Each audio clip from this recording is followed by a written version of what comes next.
Good morning, everyone. Welcome back to the channel, Sprinkle Sprinkle. How are y'all? Good to see y'all here. I know some of y'all been waiting. Thank y'all for being so patient. I appreciate y'all. So today we're going to be talking about ask for more and get what you want. Because some of y'all don't even know how to ask for anything. And this is a half of y'all's problem. So we're going to teach you guys how to get what you want and ask for more and stop being ashamed or feeling guilty about asking for anything in this world. Okay. So, y'all good? Get on in here and click the like button, subscribe, leave a comment, let me know that you're here. All right. We're going to get into it because some of y'all don't even know how to act. All right. So, let me fix my wig. In order for you to be comfortable asking for anything, you have to be confident in who you are as a person. Okay. If you ain't confident in who you are as a person, you're not going to want to ask for nothing. Okay. If you know who you are, you're not going to feel any sort of way about asking for anything or insinuating that people should do something for you or using the subtle power of suggestion to get what you want. You're not going to be afraid to do any of those things because you're going to understand that that is the game.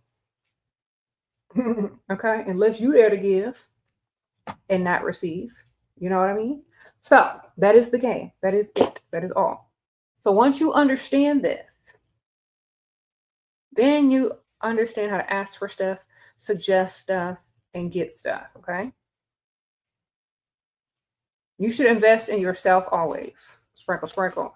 And because, you invest in both, baby. Invest in both. All right. So, sprinkle, sprinkle.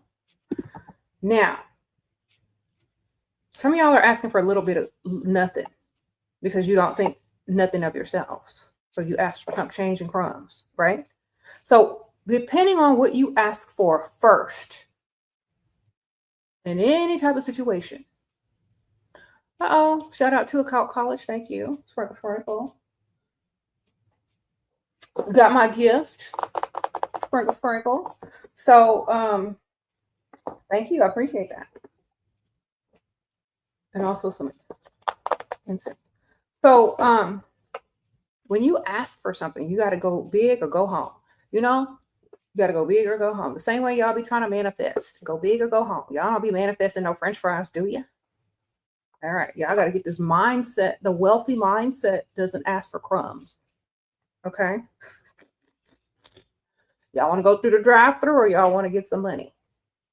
Exactly. So y'all be asking for a little chump change. Y'all be asking for nail money. Y'all be asking for, little chump change and stuff. You got to get big. You got to go hard. You got to go hard or go home. Risk it all, baby. I'm gonna tell y'all because if you ask for something major, the chances that you're going to get something big are higher than if you had asked for something small. So this is just math. You ask for $1 million, you might get $500,000. You ask for nail money, you might get press-on nail money. Okay? All right. So think about what I'm telling y'all. Think about it real hard because that's the best way. Ask bigger. Go for bigger. Okay. You say you picked a fight with your sugar daddy, ignored him for a week, and then sent him a Venmo request for $2K. It works. Thank you, Shira. Okay, Miss Free Agent. I know that's right. Get your money, girl. Sprinkle, sprinkle. So, and this works for anybody. It don't work just for women trying to get this money from guys. It works on anybody. So whatever y'all need to do to figure it out and put it in place in your situation, make sure you're doing it.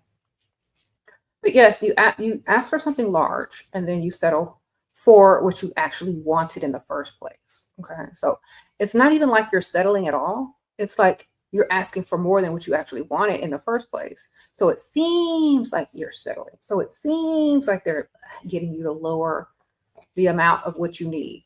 So it seems like they're winning the negotiation, but it still seems like they're giving you something rather than nothing. So you always ask for big, large. Okay, not little bitty. So let's say you want some nail money. And he said no for nail money. Then ask him for something else. Ask him for car note money. Ask him for bill money. When he says no, say, for fine, can you just get my nails? Then he's gonna be like, okay, well, I can get your nails. You see, and then you save him under nail money in your phone under the contacts, because you already know he wouldn't finna pay them bills. You already know he wouldn't finna get that car note, but you know he can afford them nails. So you ask for something larger. Then pretend like you're settling for what you really wanted from him in the first place. Okay, because y'all be doing too much. Okay, so he's gonna feel masculine if he can get your nail money since he couldn't get your car note. Thank you, Ella. Told him I have college tuition problem. Okay, start crying then. Sprinkle. Start crying. You said lashes suit me? Lashes? I don't have on no lashes, but are you telling me I need to put some on or something? You telling me I need to put on some lashes, girl? I'm sitting here trying to give y'all this tea.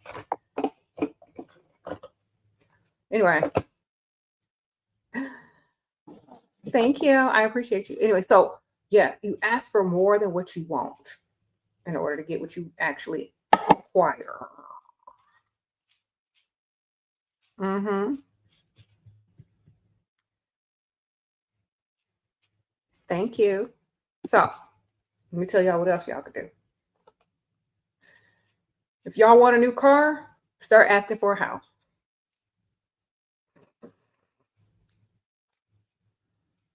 Okay? You married? You got a husband? Start talking about the house. Start wanting a new house. Start nagging about the new house, especially if you know he ain't gonna do it. Then just say, settle for a car or a vacation or whatever it is you actually wanted in the first place. That wasn't no house. Okay? I got to get smart. Sprinkle, sprinkle. Uh-huh. You never have luck in men. That's because you're not obsessed with yourself yet. You gotta become obsessed with yourself. Women that are obsessed with themselves, they don't have a problem with no men's. Okay? You gotta become self-obsessed. Learn how to become the main character of your own life. Learn how to become self-obsessed. Learn how to put yourself as a priority. People treat you like you treat yourself. Learn that. Unbrainwash yourself and learn how to treat yourself so you teach others. Okay. If I were a man, how would you be? I'd be very smart. I'm already very smart, but I'd be super smart because the world would pump me up, telling me I was more intelligent than I was. And I would take it seriously and learn as much as I could. And I'd just probably be a smarter version of myself that's taken more seriously, even though I'm attractive. See, the thing is, in life, people don't take women as serious as they do men. People don't take attractive women as serious as they do men that are attractive, So I'd probably be way richer if I were a boy. Sprinkle, sprinkle. But I'm so glad that I was born a woman, because a lot of times, we know how to get the money easy and we get shortcuts to the money. So we wouldn't really have to do as much as men. So, yeah. Sprinkle, sprinkle.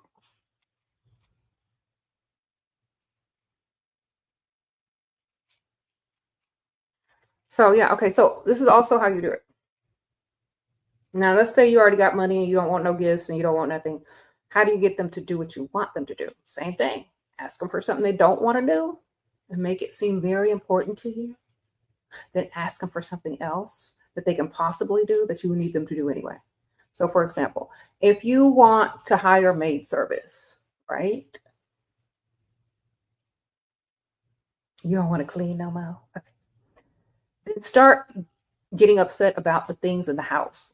I want to paint the whole house. I want new floors. I want an interior decorator. This place just doesn't look well put together. And then he's going to be like, how much is that going to cost? Well, you know what? If we just hired a maid and make it like spruce it up a little bit, it might look a little bit cleaner, and we probably won't need all that.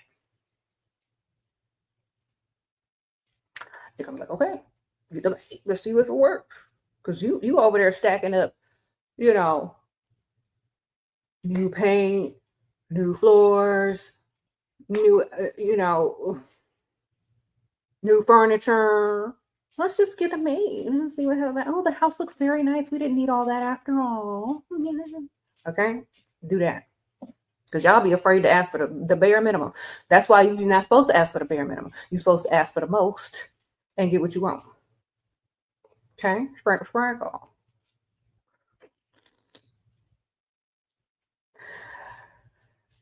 You want some new bedding? Start complaining about the bed.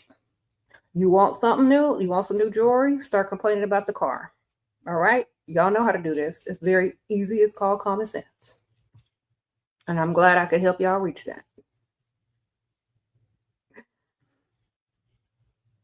Okay? So, this is if y'all are in a relationship. If you're just dating, ask for something major at the same time. And if a man is really trying to impress you and he likes you, he's going to do whatever the counter offer is. You know what I mean? Because he's going to be so blinded by the major thing you're going to ask for. And he might just do it, or he might surprise you. But if he doesn't, he's going to be more content and more open about doing the other thing that you need him to do instead. Okay, so it's a counter offer. Pay for dinner on his birthday or no, getting a small gift. Just don't take him nowhere super fancy if you're gonna pay for his food on his birthday. It's his birthday. And has he gotten you a gift yet? Has he spent any money on you as a gift? Never over gift them. You said he got him a small gift. That's great. But never over gift them and never outspend them. What will happen when we stay afraid to ask? You ain't ever gonna get nothing. That's what's gonna happen. Somebody else gonna get your money. Some other woman that's not afraid to open her mouth and talk is gonna get your money. Sprinkle, sprinkle. That's what's gonna happen. So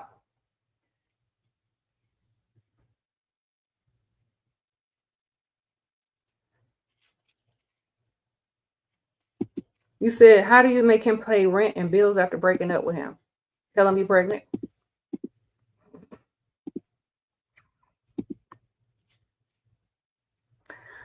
Tell him you're pregnant. Tell him you need a month or 2 off of work to recover. And he need to pay them bill.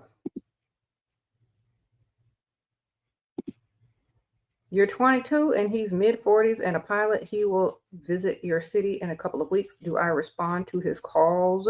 What type of talks on the phone? Things that you like, things you want him to buy you, places you want him to take you, girl. Things that you need on Ethel. Y'all know the deal. Y'all know what to talk about. Money, gifts, on Ethel, things you're going to need. So when he get there, he know what to do. Go buy it and give you the money. Okay? That's what you talk about on the phone. Okay. Wonderful. You set him up and get his money. Talk about shopping, the thing that you saw, something that you want to buy, some perfume that you like, where you're going to take him when he gets there. It's going to be this nice shopping area. Bring his wallet, the usual. Ask him about himself. Let him talk while you're picking out stuff online, and send him the links later on when he,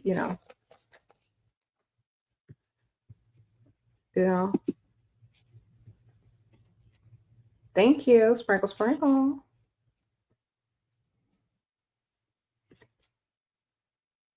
How to deal with the shy man? Don't deal with him at all. He ain't man enough to land up and come get you. Then I don't want him. You shouldn't either. Okay. Okay.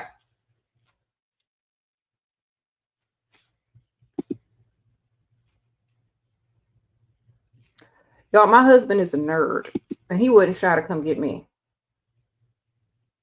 You know what I'm saying? Sprinkle, sprinkle.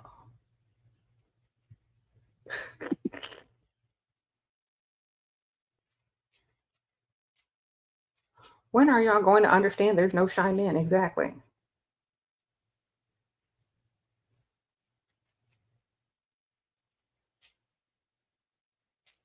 I think that the reason that most women don't know how to ask males these days for things is because they are so few men. I don't care if there's few men. They got money. All of them got money.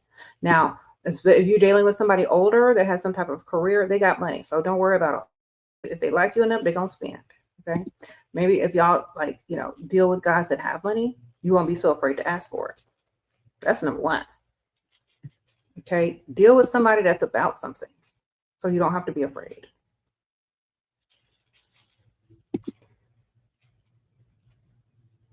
Sprinkle, sprinkle.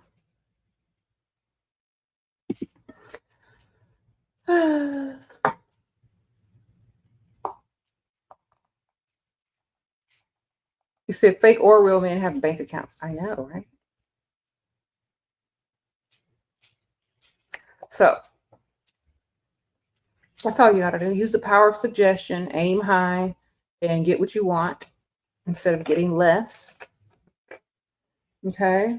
Some of y'all want bills paid, then ask for something else major. Ask for a car if you just want a bill paid.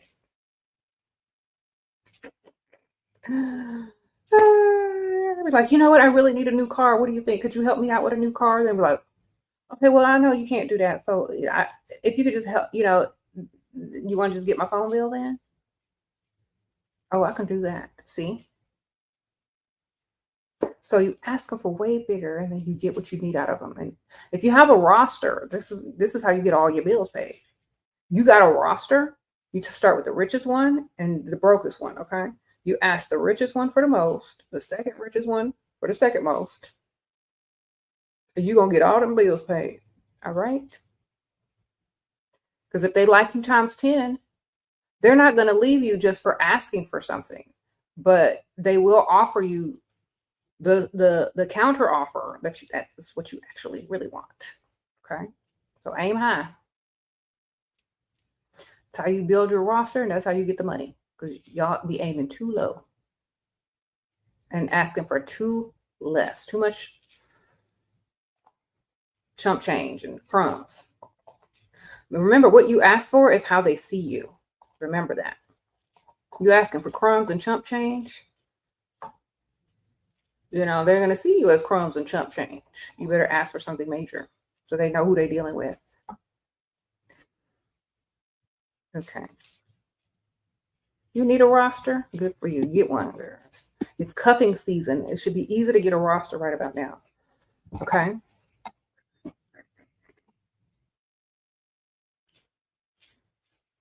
Is a hint enough if you're too shy to ask immediately? If you're dating this man and you know each other well and you're in a relationship, you should just be able to straight up come out and ask. If you're just dating this person and haven't been out on a few dates with them yet, you can hint around about it from the first phone conversation. Yeah. Sprinkle, sprinkle. Hint around about it often.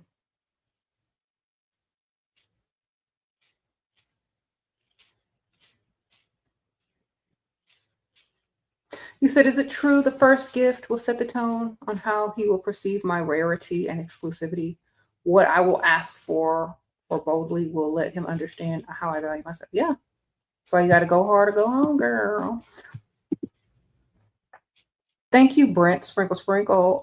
23, well-groomed, open body language, always smiling, but never approached. Also, mentioning money or provider scares guys off. Advice. Okay, you're gay. Okay. Mention lifestyle versus money, because lifestyle costs money. All right. So just this man may be trying to impress you. So talk about a lifestyle that costs money, expensive things like expensive activities, expensive places to visit, expensive items, And you don't have to come out and directly ask for money, but they're going to know that you like money because you like expensive things. And if you like expensive things, they know how to gift you and they know where to take you to impress you if you like nice things from the start. And then they know later on, if you should need anything, it's not going to be no chump change. It's going to be some major money because you like nice things. Start there. Okay. So talk about all the nice things you like. I love going sailing. I love, these types of drinks at these fancy places. I love doing, like, name a bunch of stuff that costs real money. And they ask you, oh, so tell me about yourself. Then tell them, I also like someone that knows how to fully enjoy life. That means you finna spend. Again. Sprinkle, sprinkle.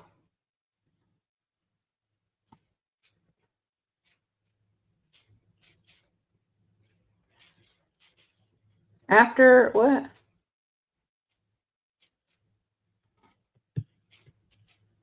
Okay, so ask for what you want and ask for more than what you want so you get exactly what you want or what you actually need, okay? Sprinkle, sprinkle.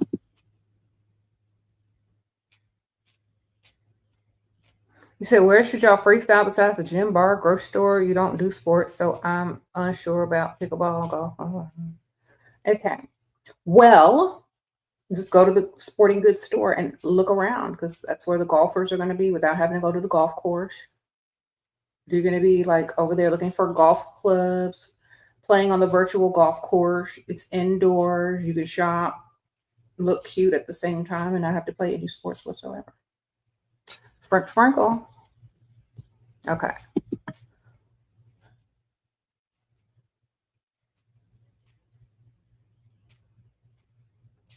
You get approached by older men, but suddenly you can't trust them and you get scared. Girl, you can't trust no man. Just get their money. Trust you can get their money though. Sprinkle, sprinkle. Why are you trying to trust people? Just get their money. That's number one problem right there. You're looking for people to trust, and there ain't nobody out there to trust, baby. Just get your money. Trust that you can get his money. That's what you need to understand. What are you trying to? Y'all gonna learn one day. I'm looking for someone to blindly trust out here. Okay, well, you done. Girl, get his money. Trust yourself to get his money. That's as good as you can do right now. Men got to earn trust.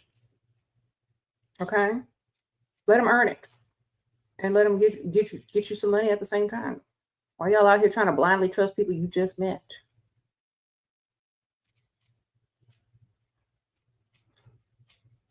People that earn your trust are more likely to keep it. Okay, so stop giving it away for free. All right, but yeah, get his money, girl.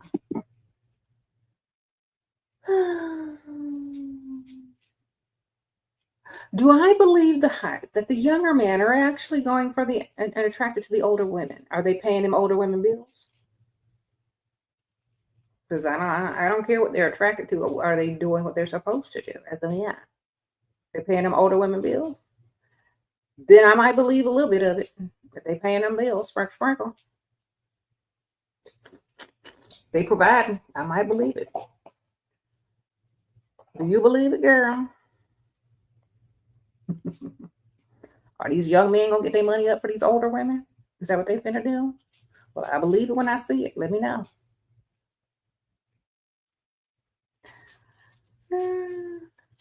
Okay, if they're gonna start providing, then that might have something to it. But I need to see that. Are they providing for y'all? Okay. Sprinkle, sprinkle.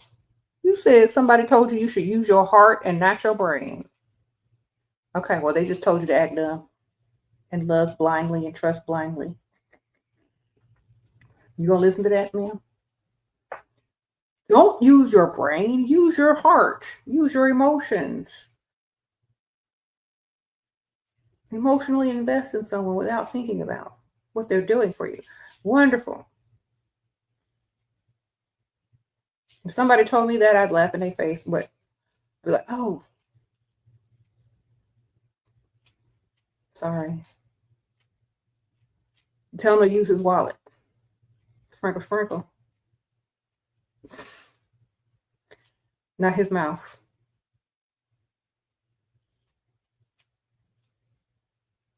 It's like, you know what? If you're telling me to use my heart and not my brain, I'm going to ask you to use your wallet and not your mouth. Okay. Put your money where your mouth is, basically.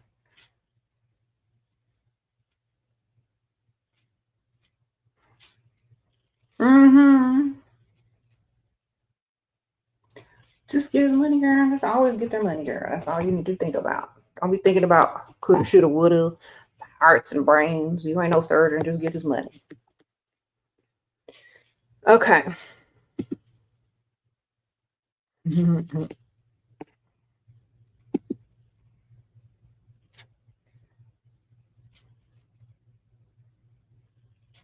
All right. So you know what? Y'all need to go ahead and click and get my books, because some of y'all are new here and y'all have not gone to Amazon and purchased my books. And if you're not reading my books, what are you reading? You know what I'm saying? Y'all need to get these books. You got Sprinkle Sprinkle, How to Date a Provider and Avoid a Dusty. Okay. Live in a dust-free era, of course. Too Pretty to Pay Bills. Okay. Sprinkle Sprinkle. You are too pretty to pay bills, so act like it. All right. I need to get those books. And I have some more books on there too, but y'all need to get those for sure. Sprinkle, sprinkle. Links are in the description bar. I'm linking them here. They're on Amazon. Just type in Shera spacebar, then the word 7. Okay, and there you go. All my books there. There you go. Get them.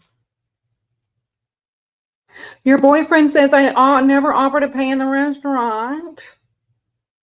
So, and I'm gonna let's keep it that way. Keep your money up. Let's keep it that way. And or thank them. So, you know what? Thank you so much, so that I never have to offer to pay in a restaurant. You're so sweet. Thank you so much for never, ever expecting me to pay for the food in a restaurant. I'm glad you're very observant, that you have observed that I've never had to ask. That's because you're such a good man. So thank you. Your mother raised you right. Girl, egg him up. Get his ego up. He ain't gonna ask you to pay for nothing. Act like you misunderstood that whole thing. Because once he start asking you to pay in the restaurant, he gonna start asking you to pay for other stuff. That's where it starts. Unless it's his birthday, the answer is no. Mm-hmm.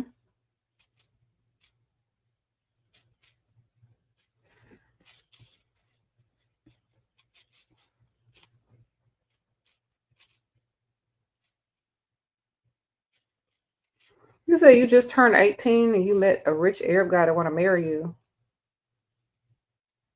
You're too young to get married, girl. 18 is too young to get married. What you doing? You better wait till you about 25, girl, and then maybe when your brain is fully developed. That would be nice. Sprinkle, sprinkle. Just get his money. Act like you might think about it and get him to spend money on you. Then when you've gotten what you wanted, then tell him, you know what? I don't know. I think I'm too young. Let's wait till I'm 25. If you don't want to wait, take your gifts, collect your gifts, and be on.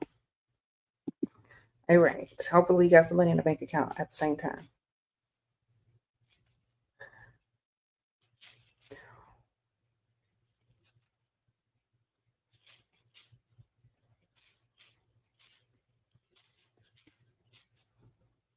Mm-hmm.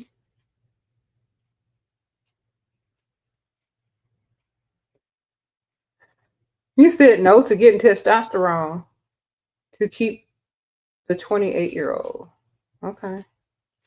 He said no to getting testosterone. Okay. Well, you tried, ma'am. You tried.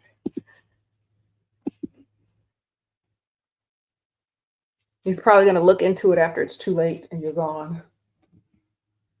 His last resort.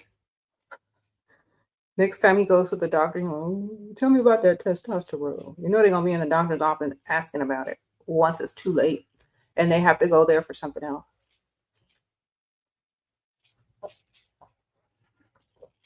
And then as soon as they get on it, they're going to call you. But charge them the re-entry fee, okay?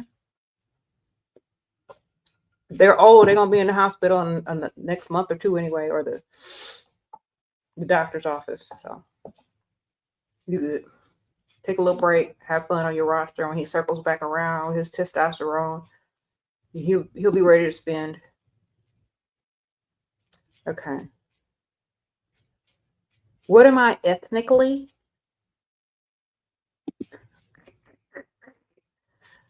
I am Caucasian. Okay. I keep telling y'all don't believe me. Sprinkle, sprinkle. How to not need others' validations if it's human nature. It ain't human nature. It's pick me nature. Y'all ain't hear the song? And they say, why do tell them that it's pick me nature. Why does he do me that way? That's pick me nature. That ain't no human nature, baby. Okay. Validate yourself, okay? Validate yourself. That's like going out and buying a nice car and needing someone to make a commercial on it, or for someone to tell you, oh, that's a nice car, for you to believe it's a nice car. You out here driving a Bentley, you know it's a nice car. Nobody get to tell you. That's the difference. It ain't human nature, it's stupidity and pick me nature. Okay? So, it's the need for external validation to feel seen because you don't see yourself. All right? Look in the mirror, baby. Validate yourself. And nobody else can validate you. Because if you need them to validate you, you depend on that validation for self-worth. And that ain't where it's at, baby.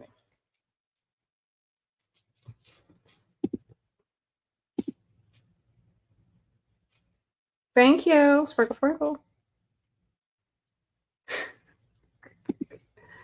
You married a 55-year-old on your roster. All he wants to talk about is rolling around. 70-year-old on and roster wants me to pick the place for dinner. Okay. Well, he's okay. 55-year-old in his midlife crisis, right?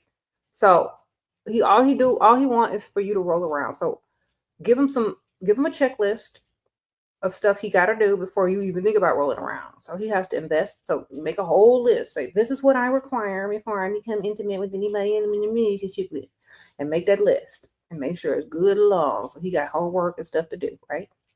If you don't want to do it, you don't get the chance, right? And chances are he'll never complete the list, but you'll get a lot of stuff off the list. All right. The 70-year-old, he don't know. Most of the places he probably been to is closed down, girl. You know, businesses be closing down. He probably looking for places that don't even exist anymore. So, and he probably just want mashed potatoes and chicken fried steak. So he don't know where to go, ma'am. All he know is Luby's. So you tell him where to take you, ma'am. Sprinkle, sprinkle. All right. He want old people food. He don't know what y'all be eating. All right. Pick the restaurant, because he's just gonna take you to Cracker Barrel or Luby's or somewhere, or Denny's or something. You better pick it. You're gonna be over there eating mashed potatoes. Sprinkle, sprinkle.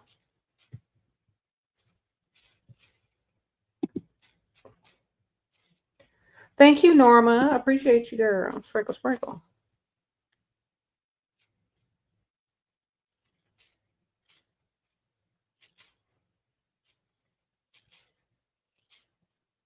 What to wear to freestyle at the grocery store? You're 20 and you want to look older. How old do you want to look?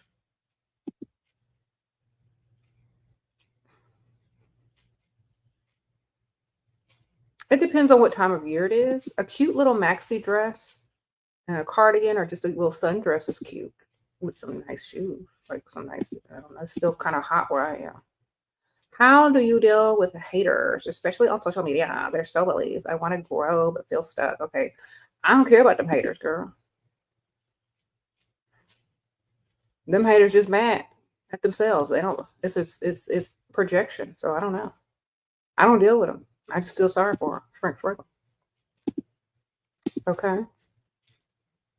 I'm just glad it's not the other way around. I'm glad I'm not sitting around and hating on other people because I ain't got nothing to do. So it's a compliment in the highest degree. You gotta change your perspective on things and stop taking things personally. Because if they're not paying no bills, why are you even considering them? All right, don't take nothing personal. Because they're mad at themselves, not you, baby. They don't even know you. How are they gonna be mad at you if they don't know you? They're mad at themselves. So they choose whoever triggers them to lash out, triggers them to look in the mirror. You triggered them to look in the mirror. They don't like what they saw, and so they're mad at you for triggering them to look in the mirror. But once they get over that and they start to look in the mirror, they probably thank you later. Okay? So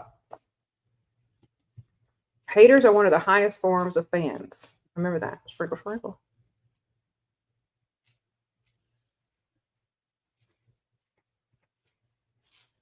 Okay. Let me ask you something. What is it that you absolutely cannot stand and hate? Do you waste your time on it? Do you focus on it? Do you talk about it? No? So do they really hate you? Think about that.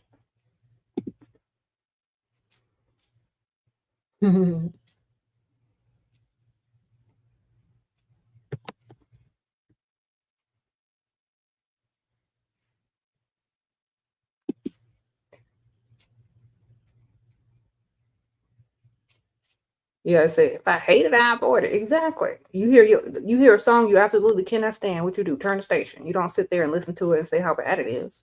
Oh my God, this song is so bad. I'm gonna listen to the whole thing and make comments on it. Girl, no. Ain't nobody gonna do that. They don't really hate you. They admire you. But in order to get your attention, they have to use negativity because they're literally projecting because you triggered them and they haven't looked in the mirror yet to get themselves together. Okay. It's part of the process. It's part of doing what you do. You have to understand it. Okay. They'll get it together. They just have to do a little bit of self-reflection.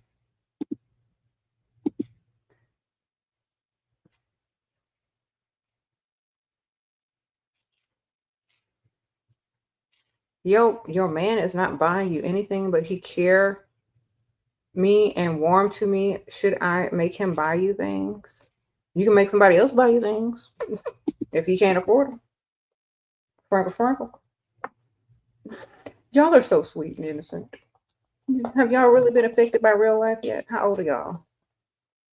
Some of y'all are just in relationships to be in relationships because y'all don't want to be lonely. Some of y'all are in relationships for lifestyle. Some of y'all are in relationships for future generations and lifestyle. So which one are you in it for? Okay. Y'all just got to think about why y'all in a relationship in the first place. And then you figure it out from there. Like, why are you in this relationship? Is it to benefit or is it to have an emotional support pet? Y'all figure it out. How do I stay unbothered and not stay in my feels, knowing he's emotionally involved with another person? I spent his money to feel better about it. It hurts. Okay. Spend more money. The more money you spend, the more he's invested in you. All right. And then if it doesn't work out at the end of the day, look at all that you have to show. Okay. You should leave with way more than you came in with. And it wasn't a waste of time if you benefited from the situation. You might not have gotten the emotional response that you wanted, but you did get the financial gain. Okay. Sprinkle, because there's lots of people that are in relationships that's leaving with less or nothing. And they're still getting nothing emotionally either. So you better leave with something. Not all relationships are going to work out. Not every man is going to be perfect. That might not be the man for you. but you can get his money in the meantime. Okay, don't overthink it. Don't overthink it. Get the money. If he's giving it to you, take it. Don't overthink it. When the relationship has run its course, you leave with more. You build yourself. You create what you need in life. Okay. And then on to the next. And maybe you'll find a man in the future that's going to be what you want and have some money too. But in the meantime, don't focus on the wrong things. You already know who he is and what he's doing. So make sure you're being heavily compensated for it and building yourself. Thank you. You said on a lunch break? Okay, ma'am. Thanks for being here, dear. Sprinkle, sprinkle. Thank you, Lady Dad. Sprinkle, sprinkle. So yeah. We're not trying to hear, we're not here to fix the men. They need to fix themselves. That's not our job. Just collect their money. All right. Our job is not to fix these dudes or force them to do nothing. Our job is collect their money and, stack it and keep it moving. If they want to fix themselves, great. If not, thank you for the money. Sprinkle, sprinkle. You said, what if he gets mad? What if you get mad? Why he ain't scared of your anger?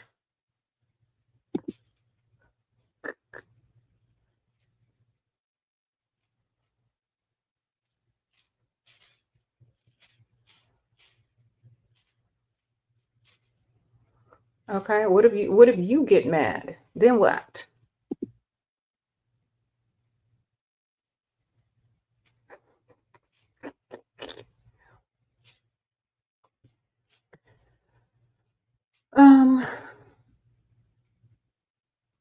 So you want a roster, but you don't know where to start. You working 9 to 5 and on weekends, girl. You need to make some time. You need to find a way to make money without working so hard. Or you better date where you work and make sure it's the boss or somebody up high that has money. I don't know. Sound like you need a sugar daddy so you can cut some of them hours. Okay. Thank you. Before Shira, I struggled getting approached. Always friendly smile, make eyes contact, open to convo, but I rarely goes beyond that. Hi, and is yeah. Become a regular at a rich place on a rich side of town. People going to see you every day at the same time, and they're eventually going to come over and speak to you. Okay, you got to become a regular somewhere. Become a regular somewhere. A gym, a country club, a tennis club, even a little happy hour bar if you can't get out during the early hours. But you need to go somewhere every day at the same time and become a regular. Where people see you every day and they're a regular, they're going to friend you. They're going to befriend you. They're going to say, oh, I've seen you here a couple of times. How are ya? They're going to come on over. You go out one time in a month and they see you one time. They're like, oh, she's just passing through. I don't know. They see you all the time. They're like, hi. They're going to get curious about you. They're going to start anticipating you. They're going to be like, oh, I wonder if that lady is going to be there today. I wonder what she's wearing. Maybe I should talk to her today. Just become a regular. When you become a regular, it's easy for people to become obsessed over you because if they think you're attractive and they see you on a daily basis and you can insert in looks on a daily basis, they're going to be like, oh, I like what I see, but I'm too shy to approach, or maybe she just wants to be left alone. And then they see you for the third time. They make a little eye contact. They smile. Maybe the fourth time they see you, they'll say hello or nod. And the fifth time they talking. Hey, how are you? I've seen you here 3 times. I don't know. This weather is crazy, right? They're going to start talking to you after they seen you about good 4, 5, 6 times. And they're going to be more open and friendly, asking you questions because they've seen you a few times. Now they have questions. They see you one time at a bar with desperate energy. That's not the same thing. So you want to be approached, you need to become a regular somewhere. Thank you, Alicia. Sprinkle, sprinkle. Thank you, girl. Then you need to ask them for something to keep them accountable. Okay, this is the second part of it. So when they start talking to you, then you need to start asking them for stuff right away. Not material things, but information. Okay, whatever it is, you got to get used to giving you something, them thinking about you. All right, so ask them a question. Oh my gosh, I love your gym shoes. Where did you get those? I was looking for some like that. Do they have those in women's? Oh, really? What store do you shop at? Oh, okay. Where's that? Oh, I think very expensive. Yeah. Okay. Well, maybe I need to look something to get something else. They go, oh, well, if you want some, eh. Oh no, I'm just a little parched. I left my wallet in the car, but I wanted a smoothie. Oh my gosh. Oh, well, I'll get you a smoothie. Thank you. There you go. Done. Now they got them little cafes and the expensive gyms and the smoothie shop and all that kind of stuff. You tell them you left your wallet in the car, ask them about some shoes, start coughing. It's like, I need a smoothie. Get them all hooked into the conversation. He's going to want to continue the conversation, so he's going to offer to get you that smoothie. Now you already got him spending, interested, knowing that you want some shoes from him. Next time he sees you, he's going to start the conversation. Okay, so become a regular somewhere. I don't even care where it's at. It could be a bar. It could be a restaurant for lunch, sitting at the bar. It could be at a country club, a tennis club. You can just ask people about random stuff, like, you know. Like I remember when I used to go to pickleball, and I'm just minding my business, I've been in there a few times. So this man just randomly walks up to me and start telling me about some dang pickleball paddle. Like, oh my God, what kind of paddle do you have? Well, you should get this type of paddle. It's really good. I was like, well, is it expensive? You know me, I'm dumb. I'd be acting dumb. Well, is it expensive? Oh yeah, it's very expensive. Oh, well, I don't know if I can get that one. He's like, oh, well, there's some out here. If you need one, I got extras. Like, you trying to give me a $700 pickleball paddle? Already? You got extras? You trying to give me a $700 pickleball? Thank you. A pickleball paddle for $700? You must be really good at this. If you're going to spend that much money on a pickleball paddle. Oh, yeah, I'm real. Want to watch you play sometime? I tell you. Literally, that's how it goes. You just go in there and play dumb and look cute. The rest will fall in place if you go there a couple times.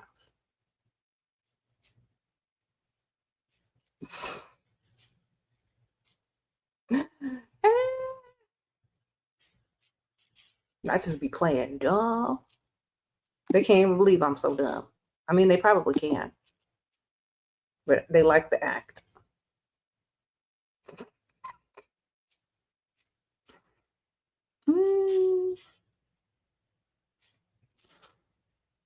I just like, oh, let me see it. Oh, it feels different than mine. The pickleball paddle is okay. That's why it's so expensive. And they'll start talking about the technology of it, and I'm like, I don't really care. Oh yeah, because it's made out of this polycarbonate. No. Really? Wow, you know a lot about that.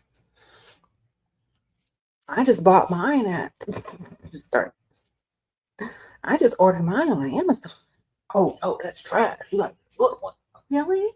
Yeah, you can borrow mine until you get one. Oh, well, I don't know. That's a lot of money. Oh, don't worry, I got a lot of. So you just spent lots of money on these pickleball paddles, and you just giving away to women. Oh, that's so nice of you. Sprinkle, sprinkle. Well, you want to play together? I'm no good. I could teach you. Really?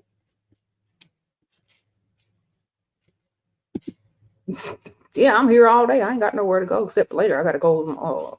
I gotta go to the marina because I got a sailboat and I'm supposed to be going out this evening with some friends. Wait a minute, you got a boat?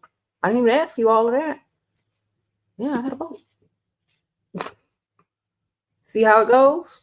This is a real conversation. Sprinkle, sprinkle.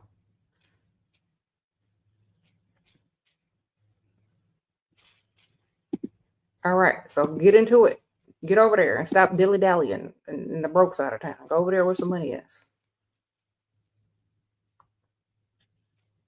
Play dumb, look cute, ask questions, okay? Then you'll be good to go.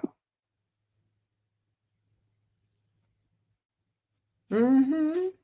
You said, I'm taking notes. That's all you got to do. Go over there and play dumb and look good. Ask questions.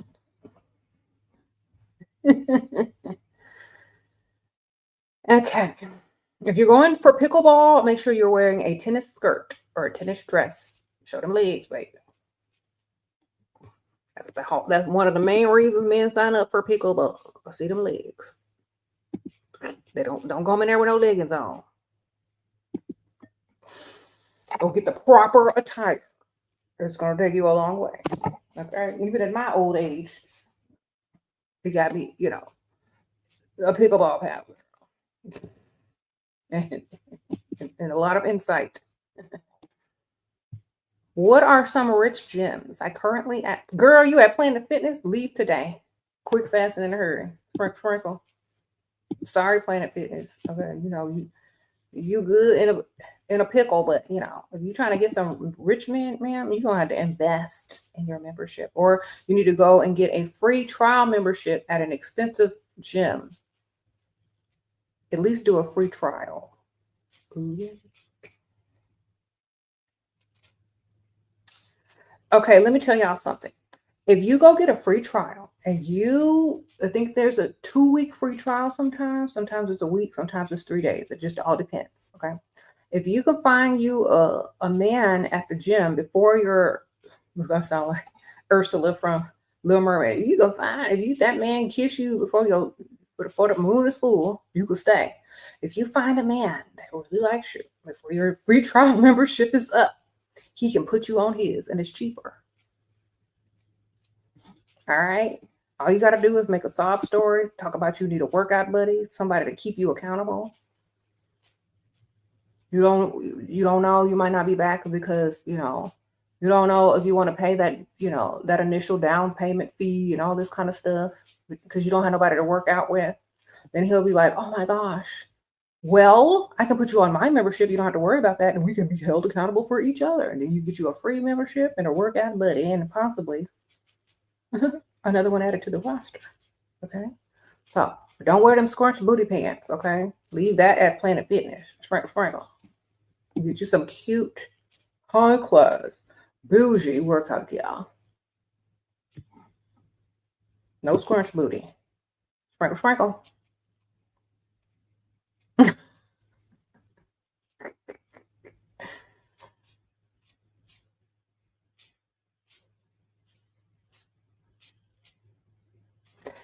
Okay. Okay, and I have another. So, if you can't afford the membership because you're broke, find a personal trainer on that side of town that has a membership there and can invite you, because sometimes they have guest pass. And also, a lot of times they use it as advertisement for people to want to join the gym. So if you can find a personal trainer that already has a membership at the rich gym, you can sign up for like a couple of lessons with him every now and then. That way you have access all the time. Okay. Sprinkle. Thank you, a supernova. Thank you for the super sticker, girl.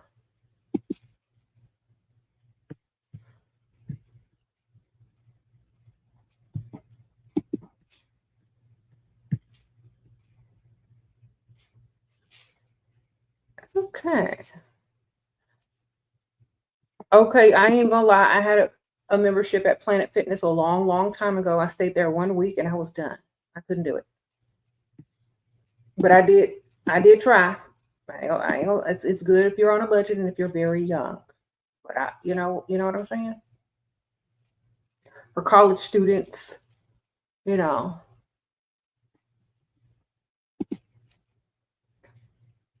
Do I wear makeup to play pickleball? Yes, I do. Why would I go outside with no makeup on? That's crazy. I mean, if you look beautiful and flawless and sparkly with no makeup on and you can pull them in with money, don't wear it. But if you can't, put that stuff on. All right? Sprinkle. You're not really going to be playing. You're going to be paying attention, but you're not going to really be playing hard to sweat it off. You're going to be like, it's more like a fashion show and doing a little bit. You know what I'm saying? You're going to be getting lessons. You're going to be watching other people. You're going to be asking questions. They have a little wine bar. You're going to be over there in your little tennis skirt. You're only going to take a few lessons and a few hits, and then you're going to watch other people. You can play if you want to later, but in the beginning, you need to have your makeup together, looking cute, okay? Because this is why the men sign up for pickleball. They sign up to also look at these women.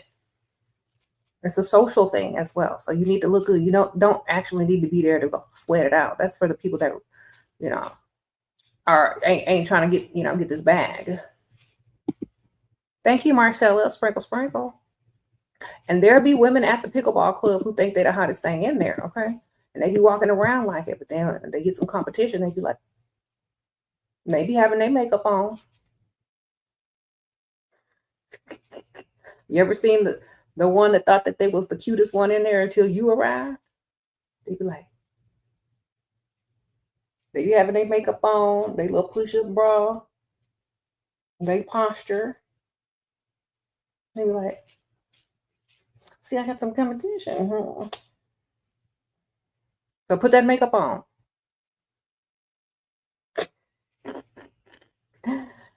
All right.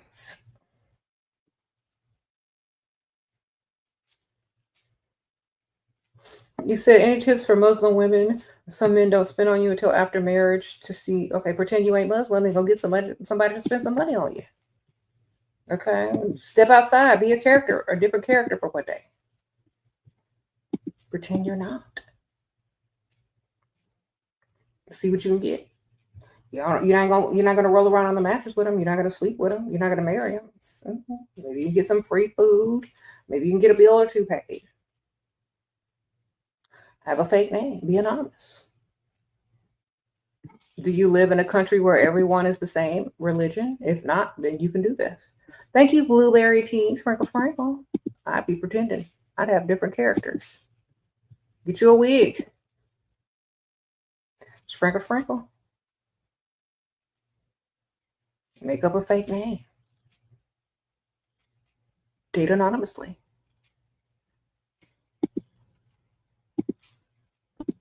Okay. I remember this one girl, she was Muslim and she pretended to be Latina.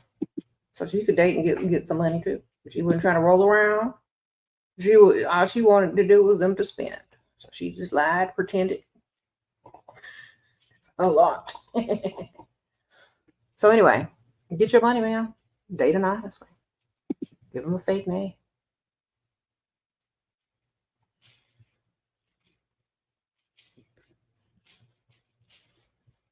How do you ask for money? What? Just ask her. Okay, you can't send my message. Check the chat. Okay, girl, I'm looking. Alicia. I'll see what I can see. Type it again. Okay, so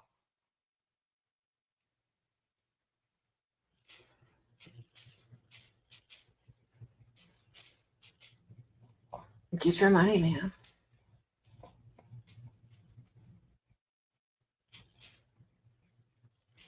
I think we live in a world that's about to really become good, especially for women, because we're on the cusp of that right now. So understand, dog. It's money.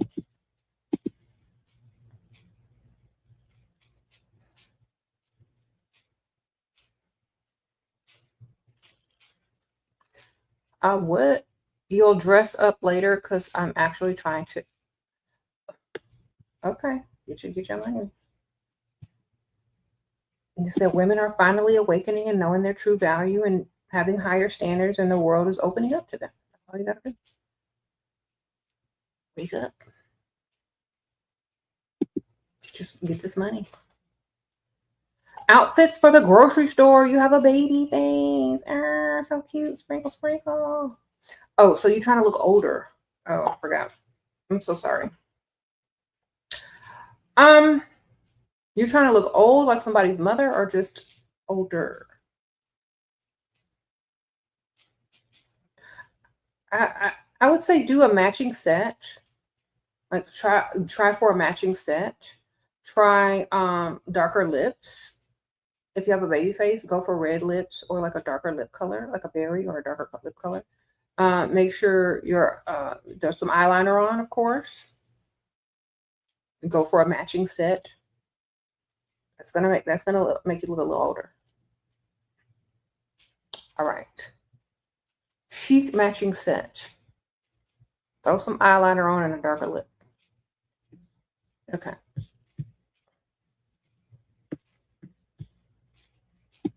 Contour. Carve out that face. If you have a baby face, you need to contour it. Get your nose, get your cheekbones, get your jawline.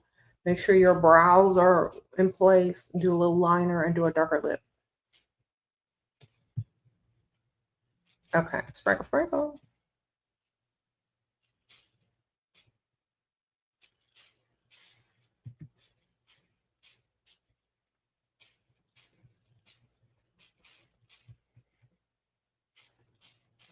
Okay, let me tell y'all something about men who automatically talk about marriage. They don't want to marry you.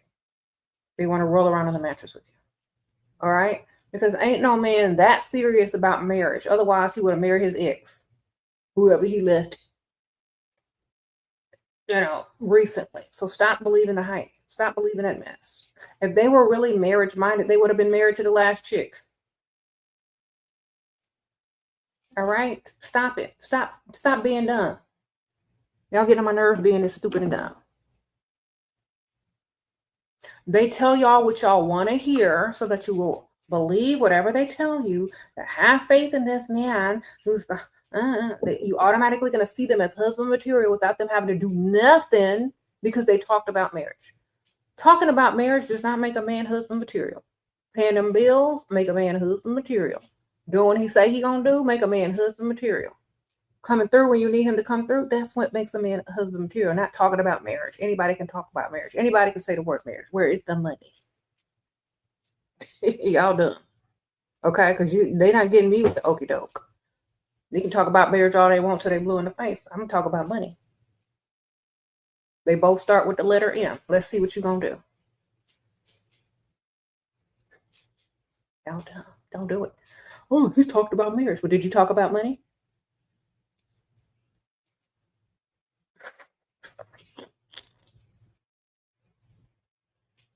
He asked me about marriage. Did you ask him about money?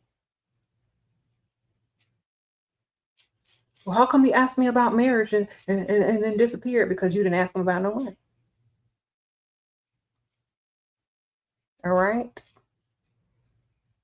If a man automatically wants to be seen as potential husband, all he got to do is say the word marriage, or y'all chicks, pygmishas, will just fall in line.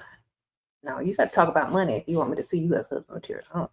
The word marriage does not even need to be mentioned. When you start talking about money, that's when my radar goes off. Okay, husband material, you got some money. Reprogram your minds. When they start talking about marriage, tune out. When they start talking about money, tune in. All right, because that's what real husband material talks about: money, getting this money, being a provider, giving you what you want, showing you he got the money to give you what you want, showing you he got the lifestyle, spending money on you to prove he got the lifestyle, giving you a little taste of the lifestyle. That's husband material. Talking about marriage sounds like somebody who's trying to tell you what you need to hear in order to take them as husband material when they are not. Think about this. If you are not husband material, what's the fastest way to disguise that you are? Talk about marriage. I got a small amount of money, $600, asked for a school payment last week before our date. We have dinner tomorrow. What excuse should I use to ask for more? Tell him you made a mistake and it wasn't 600, it was 800 plus tax. Plus you need to buy something else, some contacts, because you couldn't see that it was 8. You saw a 6. So now you got contact money and extra fees. Okay, sprinkle. Like, you know what? I thought it said 600, but it was 8. I think I need some new contacts. At the same time, get you some extra. Sprinkle. Start blinking your eye. You don't even wear contacts, but he don't know that. My contact is ripped and drying. I think I need some more. I go to the optometrist, costs money. I don't know. I gotta concentrate on school. Well, how much of them contacts? What you need? What you got?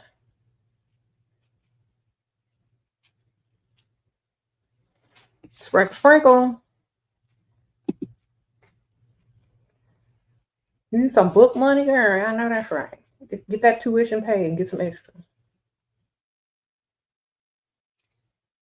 So as I was talking about earlier, the fastest way for you to be blinded by these guys who are pretending to be husband material is just to mention the word marriage. They'll mention the word marriage to make you automatically think of them as your husband or husband material.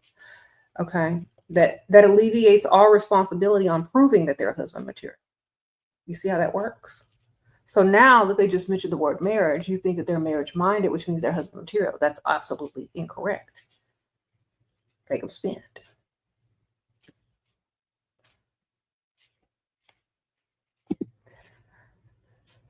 And you can use the excuse, oh, well, I thought you said that you were interested in marriage. I thought you said that I was the one. Well, wouldn't you pay the rent for the one? I'm all on board. All right. So rent is due. Here's my bills. This is what you're going to be paying as a husband. So you might as well get used to it. Let's see if you can do it. Let's see if you can handle it. If I'm going to take you serious as a husband, I want to see if you can take these bills serious. Let's see what you got. If they say no, then obviously you're not the one. You started talking to this guy and he would send thousands at a time and gift cards. But yesterday he sent you $250. I want to break up so bad. Oh, sprinkle, sprinkle. Mm-hmm. Girl, his money must have run out.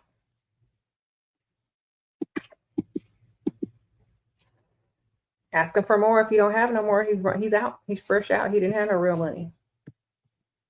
Usually people that don't have real money and they get some money, they spend it real quick and then they're broke again real quick. That's why you need to find somebody who's financially responsible. I don't know if he is or not. I'm not saying he is or not. Maybe you got another one. Maybe you should get another one. Maybe he didn't manage his money correctly and he ran out, or maybe he's got several that he's giving money to now. Sprinkle, sprinkle, but it's not your problem. You just need to find another one. Just like, oh, okay, that's fine. I'll figure out how to get the rest. That means you finna go ask somebody else. He might send you the rest. Just like, thank you. I'll figure out how to get the rest. Then every time he texts or call you, I'm still trying to figure out how to get the rest of this money. I'll call you back, let you know. See what's, Here you go. Or he might be out of money, girl. You never know. So get more though. So next time he asks you if you need anything, say even more. Oh, I need about $4,000, but I'll take what you can give. Let's see what he gives you. How did you know online dating is an absolute waste of time if you've never done it? I should have listened to you. Been stood up and ghosted before and doing blah, blah, blah, blah. Okay. Back in the old days when I was single, they had a version of online dating. They had early versions of social media. Okay. And only the desperate people were on there back then and still now today. It was all the same as it is today, except there's advertisements on it now and more ratchet people and more liars. Okay. So back in the old days, there was online dating. There was dating on, they had all that kind of stuff. But let me tell you, it was all desperate people. It's the same. It's the exact same. All right. And I knew lots of people that did online dating and they came with the same problems. And I also understand that a lot of people don't realize that it's for desperate people. The reason why online dating was invented is because people were desperate and they couldn't meet real people in real life. And so they had to get online and all congregate and find each other. And it also was very convenient to cheat by using online dating. Okay. Sprinkle, sprinkle. That's what it was invented for. The first online dating was for desperate, lonely people that couldn't get nobody in real life. They had phone lines. Call this chat number, call this phone line, get in the chat rooms. It was for lonely, desperate people. Then it upgraded for busy people or people that wanted to cheat. All right. So it's evolved from those things. That's why it's a waste of time, because it wasn't created to get you into a relationship. But sometimes, you might find somebody on there every once in a while. But when you're dating, when you find them on the dating app, they're going to be on the dating app before, during, and after you date them, because it's an addictive thing. It becomes an addiction. Thank you, Iris. Wrote a roster provider a thank you letter for his generosity, and he has not contacted since. Should I have? Girl, you doing too much. Sprinkle.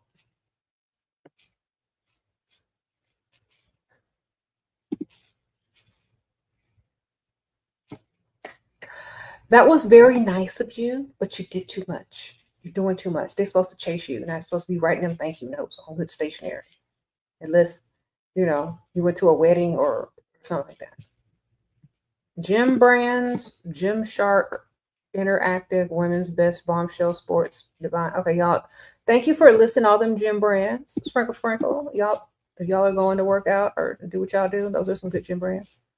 Dated for 3 years. You wanted to get married now. Multimillionaire and generous. Both divorced with kids. Pays everything. Gifts, trips. Exact. Live separately. Okay. So pretend you're pregnant. Sprinkle. Better. It's cheaper to get married than to put them on child support now, ain't it? Sprinkle. Talk about you might be pregnant. You have a pregnancy scare. What if you do get pregnant? You need to be married. Tell them your Aunt Ethel's dying wish is for you to get married. She want to come to the wedding. Sprinkle. Okay, Alicia. Your Aunt Ethel's dying wish is to see you married before she goes. And she's got a cough now. So you do it. Tell them that.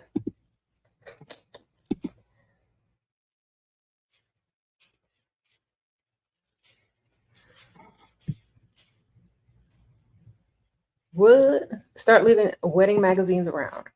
If he's old enough and mature enough and financially able to provide for you and give you the lifestyle, like you said, he's a multimillionaire. He shouldn't have no problem with it. 18 years gap. I just turned 30. Good for you, man. Get your money. Get your money. See what you can do.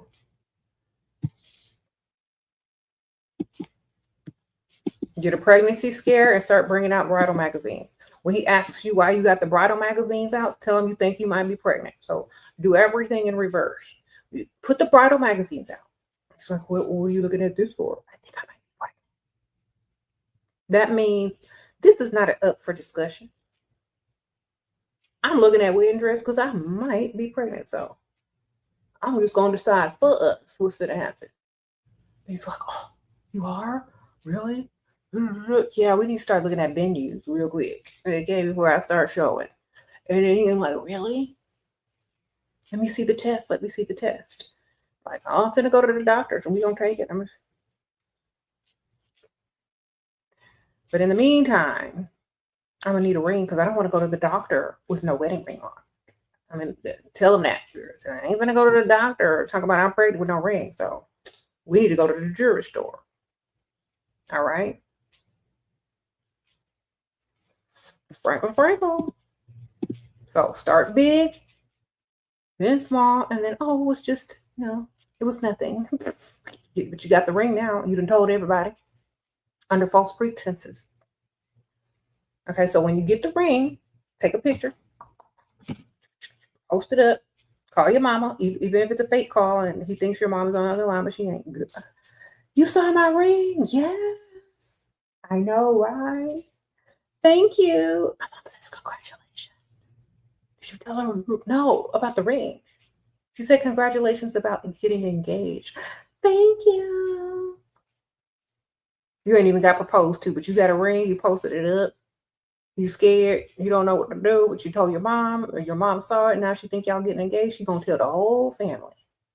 Oh my gosh, my mom says she's gonna tell everyone we're engaged.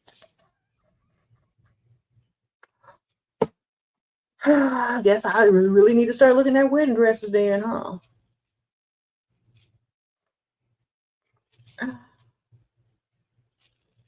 What did the doctor say? Oh, well, he says I'm very fertile.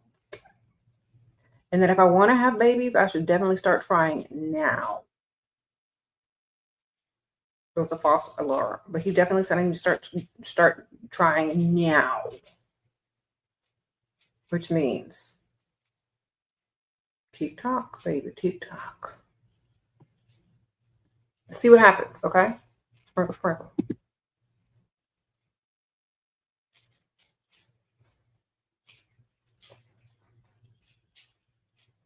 You said calling each other pick-me's and dusties will not help. What won't it help?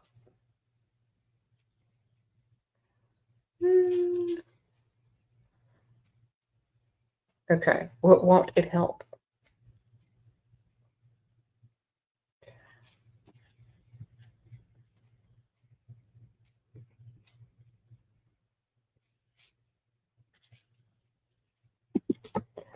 Okay.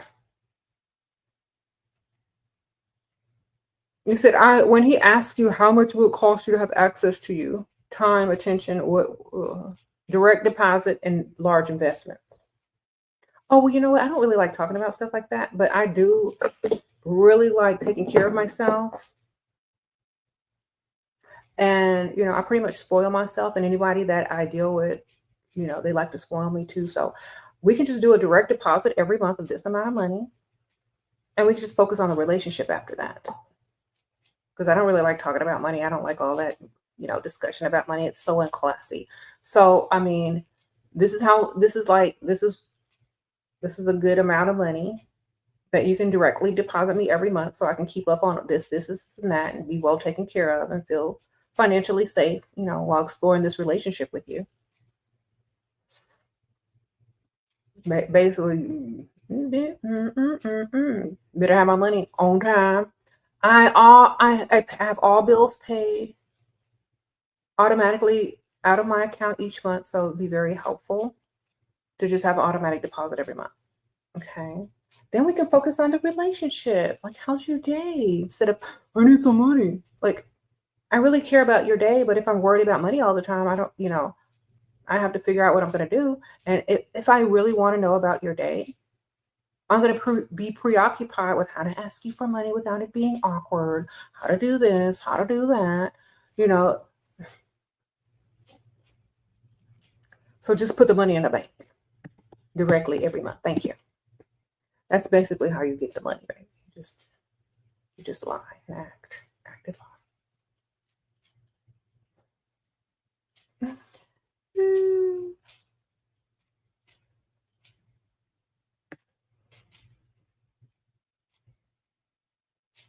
Mm-hmm.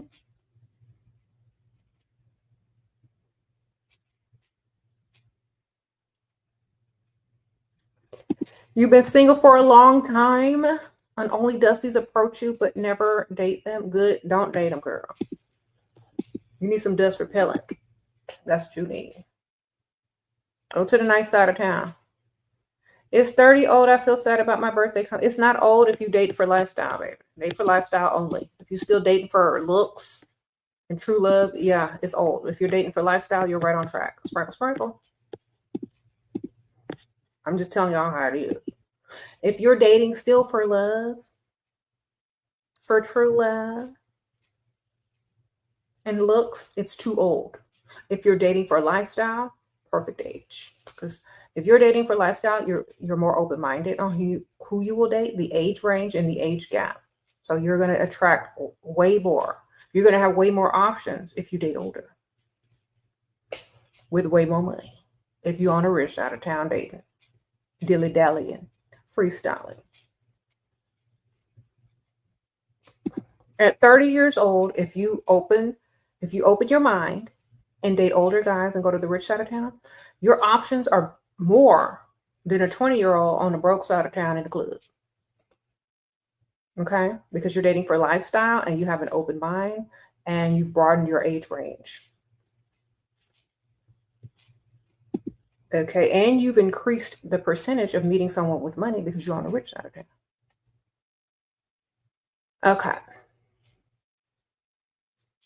You said you glowed up at 33, never too late? It's never too late, girl. You just got to go get in where you fit in and get this money. Thank you, Ray Renee. Sprinkle, sprinkle. Appreciate you. Okay.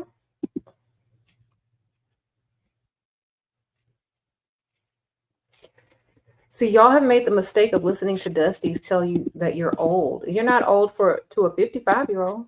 You ain't old to a 60-year-old. You ain't old to their direct deposit, their bank accounts, their credit cards, their property. You ain't old to none of that. You ain't too old for them to take you to the car dealership either. You ain't too old for none of that. Get their money and get the lifestyle. Sprinkle, sprinkle. Okay. Unmarried doesn't mean like if you're unmarried as a woman, it doesn't mean you don't have all bills paid by some guys. It doesn't mean you're not out every night having dinner and drinking a nice glass of wine with who wants to take you out. It doesn't mean you don't have free vacations either. It means you're able to have a roster, to date several men, and to get most of them bills paid and probably run a business and not having to worry about somebody, whatever. So I never think, unless marriage is the goal for you because you want to start a family, some of y'all already have families, and y'all's goal is lifestyle, okay? If marriage comes with the lifestyle, added bonus. If it doesn't come with lifestyle, bypass it, okay? Because if your marriage does not come with the lifestyle that you want, you're not going to be happy in it anyway. So you shouldn't get married if it's not for lifestyle and benefits. Thank you, Charlotte. Sprinkle, sprinkle. Thank you, Melania. Thank you, girl. Sprinkle, sprinkle. So when women are not married, a lot of times this is because the marriage isn't beneficial to them. And they don't want to marry brokenness. They don't want to struggle. They don't want to be Barbara the Builder. They don't want some dust laying up under them talking about give me 50% of the bill. They would rather be peaceful in their own place, dating several, going where and when they want to, and having, very, exclusive offers. Because a lot of men don't realize that. Don't know. Marriage is not the goal unless it comes with lifestyle. Thank you, Ashlyn. Sprinkle, sprinkle. People aren't just getting married to say they got a man no more. If you get married, when women get married, they want to brag. Think about this. If you take yourself off the market, you want to brag, not make up excuses about your man. All right? So women would rather say, I'm single, than that girl, this dusty man getting on my last nerve. They would rather say that. They would rather say, girl, I got a date tomorrow night. Yeah, girl. That's car note. Versus, dang, this dusty getting on my nerves. He asking me for half the bills. He won't do this. He won't do that. You see the difference? Women are more at peace with not dealing with no dust. They're not trying to get married unless it's 100% beneficial. Now, when they find someone that's on the same page, marriage and lifestyle is beneficial, then they move forward. But if not, they're still going to have, most of their needs met because they have several options and they're not tied down. And men like to spend on women because that's how they impress us. So when women date, it's a different story. When women date, they're receiving. When men date, they're giving. So a woman being single and dating, they're still receiving. Men are still trying to impress them. Either way. Okay, thank you, Melania. Thank you, Charla. What's the dustiest encounter you've ever had? Girl, I can't even remember. So long ago. Okay. I don't remember. Like, it's too long ago. Girl, my memory is gone. I can't remember no dust. Like, Tales from the Dust, man. Like, let me think. I don't really have to think. This is like decades ago. Let me see.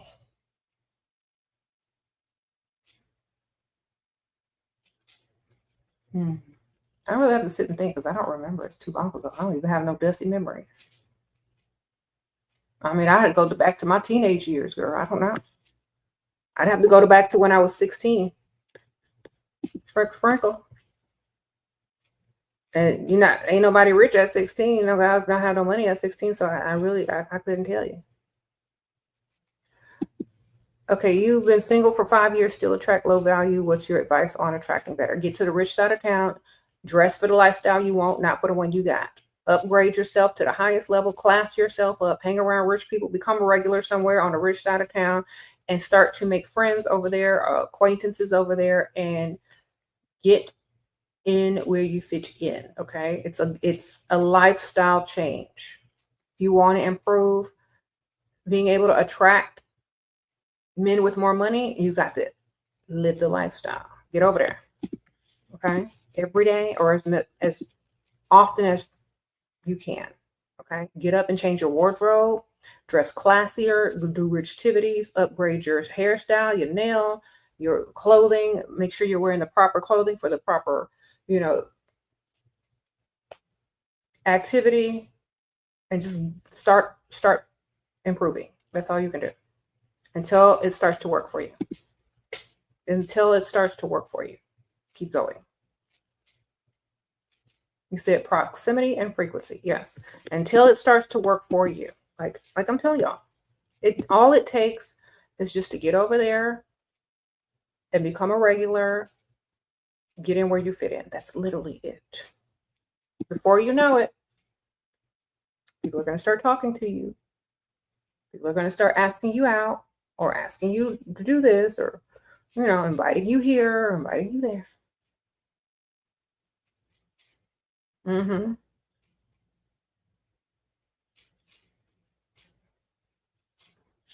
Are you supposed to clarify intentions? No, you're not supposed to tell them nothing. You're supposed to just get their money and keep the mystery alive. Why would you tell them everything? That doesn't make sense.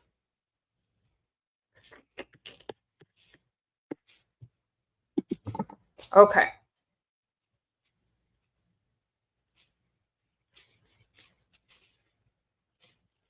Good morning. My name Polo, and today is my birthday. Okay, Miss Ma'am, Sprinkle, happy birthday, girl.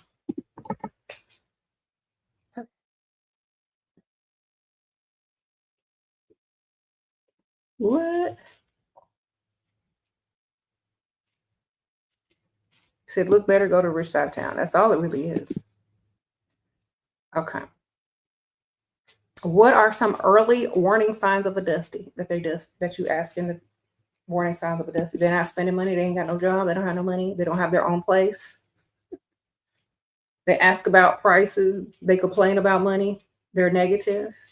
Usually the first sign you can tell a man is dusty is when he has more excuses than solutions and he's very negative about the outlook on life. They tend to be very negative and they complain a lot. So that's a red flag right there. Just all you got to do is talk to them for about 10 minutes and ask them certain questions that, a man that has money that's not dusty will be more positive and solution oriented, and a man that's broke will probably be more negative and focusing more on problems. So you need to see how they answer a few questions. Okay, sprinkle. Okay.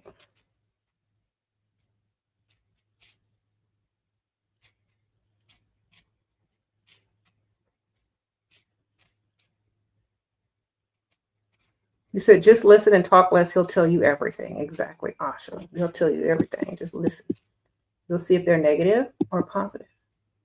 If they're solution oriented or focusing on problems.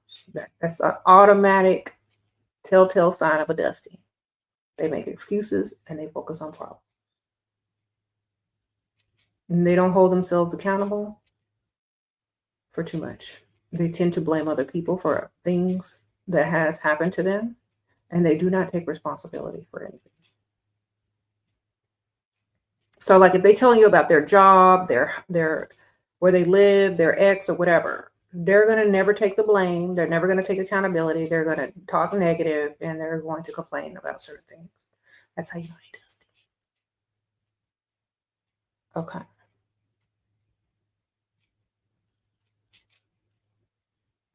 Sprinkle. Thank you, ma'am. Okay.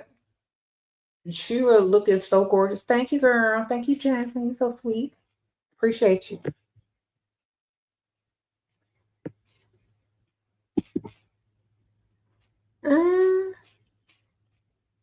I should do a case study video on a barber to builder type. You know, I thought about doing that. You know how they have the little podcasts where you explore it, like some of them do true crime and they do like a true crime story. Well, we could do like a barber to builder story or a Pygmisha story. But see, I don't like talking about other people. So I would have to reach way back in history and find some historical Pygmishas and historical barber to builders. Because I don't like talking about like people, you know what I mean? Because I'm not a gossiper. So I don't want to do that to modern, you know, in modern day society. I could do like a historical Barber the Builder, you know, podcast, a historical Pygmisha podcast, and you can see what happens and how it unfolded in history. That would be interesting. And archetypes, yeah. But probably gonna be when I'm much older. Not much older, but a little bit older. I can get that together. You said the biblically accurate Pygmisha. That'll be when I'm ready to hire some research assistants and editors. But for now, nah.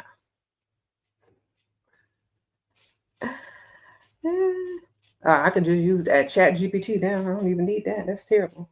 And Chat GPT took y'all spots and jobs. You're back.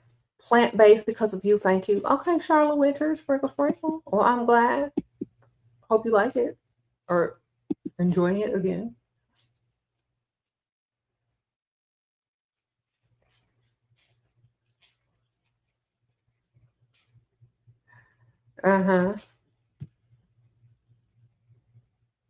He said it started in the Roman Empire and the art of seduction, how men seduced them with romance. Each other? They seduced each other. Sprinkle.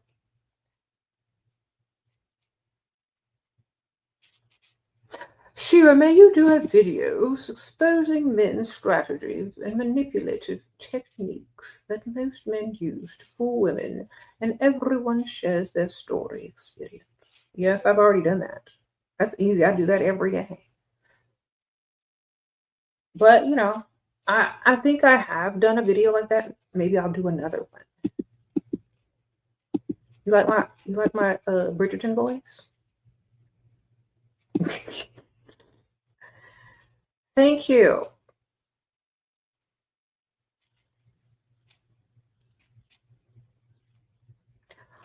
Were you always with provider before your husband? I was 22 when I met him. I mean, I was with the guys that I dated definitely had money. They were millionaires before. Yes. Okay. I was in school. I went to school to be a mortician. I was working as a mortician. I was surrounded by money all the time. When I would go out, I would go out. Now, you know, guys would meet me. They had money. You know, I was young and cute. You know what I mean? Back in the early 2000s and late 90s. So, of course, you're 42, married to Dusty 6 years. He's gotten worse. 8 kids, 3 baby mamas. He don't work. He makes up excuses, and I'm ready to go. But I'm old and scared. Please help. Okay, 42, married to Dusty 6 years. He gotten worse. 8 kids, 3 baby. Dang, girl. Sprinkle. Okay, let me tell you how to get this money. You need to start a whole YouTube channel series about that whole Dusty nightmare and tell your story. Okay, because women will tune in to hear all the nightmares that you have endeavored, and you need to get paid off your pain. All right. Okay, you need to go into it, man. You need to do story times. You need to get your following up. All right. You Tyler Perry ain't got nothing on you, girl. Sprinkle. Somebody said they subscribe. See, it's terrible, but you need to make money off of it. Okay. You need to give Quan Mills and Tyler Perry some inspiration over there. I'm sorry that happened to you, but you need to turn it into some money. All right, sprinkle. You literally need to turn that into some money. Get your makeup together, get your wig together. Okay, you can start off on your phone and film. Get your channel up. Tell your story. Okay, and tell it in parts. Don't tell it all at once, girl. You need to spread it out. Okay, the tales from the dust. That's right, or whatever you try to name it. Go for it, because people need to hear your story so they can avoid it. And once you get out there, once you get your story out, then you write a book. But don't write everything in one book. Break it up. And make it into fiction. Change the names.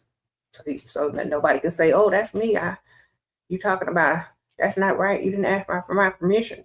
So change the names and make them fictional characters, but tell your story.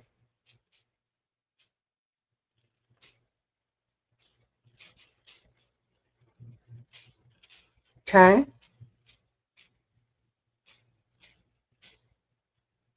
Sprinkle.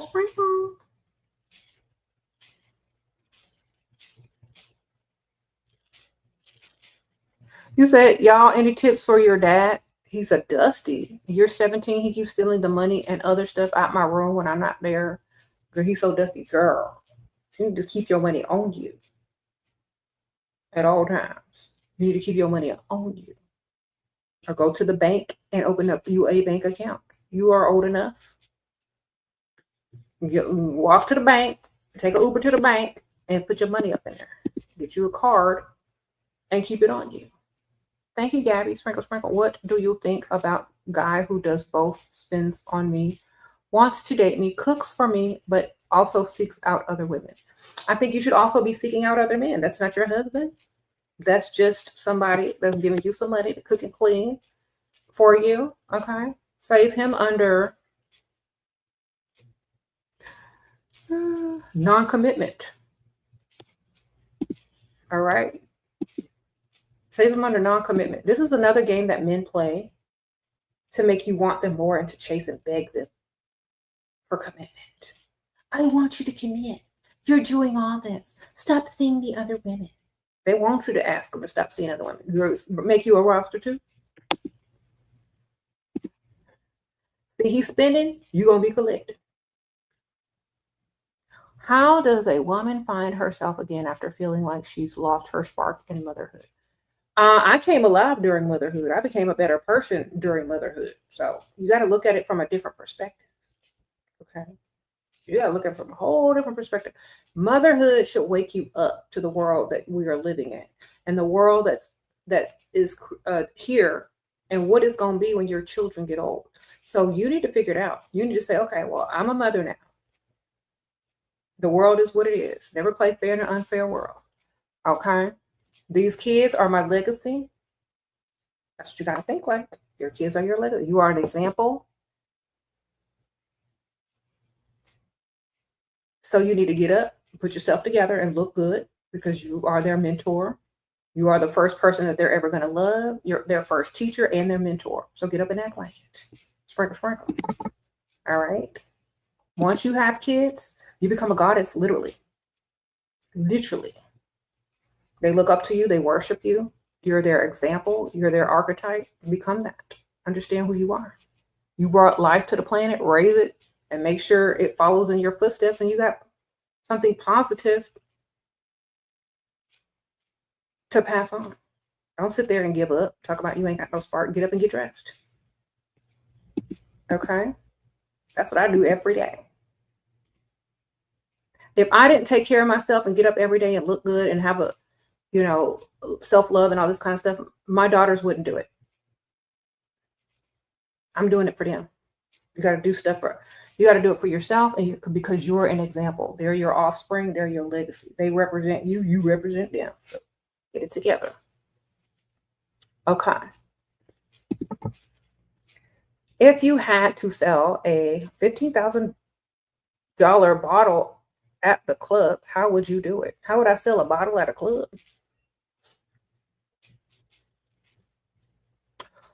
I wouldn't be selling a bottle at the club. Somebody be buying me a bottle at the club, baby.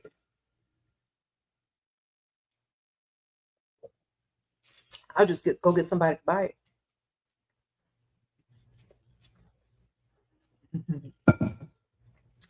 All right, sprinkle. I'm not gonna be selling it. Somebody's gonna be buying it for me. This is how I would sell it. I would pretend like I wouldn't sell it. I pretend like I need somebody to buy it for me, and then I would drink it. Sprinkle. Okay. Go find the ugliest, oldest thing and flirt with them and ask them to buy you a bottle of whatever and drink it and enjoy and get your money. Okay.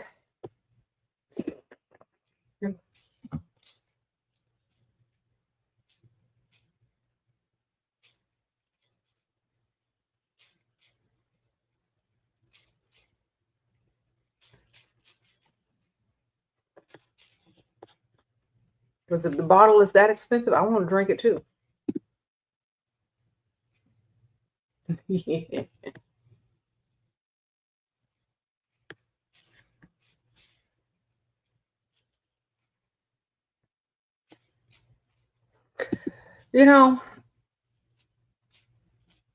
Bottle, I don't know about bottle girls, but they shouldn't be bottle girls. They should just be plants. Plant some fine women in the club and have them make men buy the bottles. And they get to sit there and drink it. That might motivate them more because they get to drink it. And they're not going to be exploited, It's going to get the man false hope to spend his money, thinking he's going to score. He's going to buy that bottle. She's going to drink it. And then she's going to be like, oh, I got to go. I'm ill. Talk more. Which strategy 38 plus single mother to have? Don't tell nobody you got kids. Look good. Go hang out on the rich side of town. Date older men. Okay? That's it. That's literally it. Look good. Don't tell nobody you got kids. Date older on the rich side of town. Sprinkle.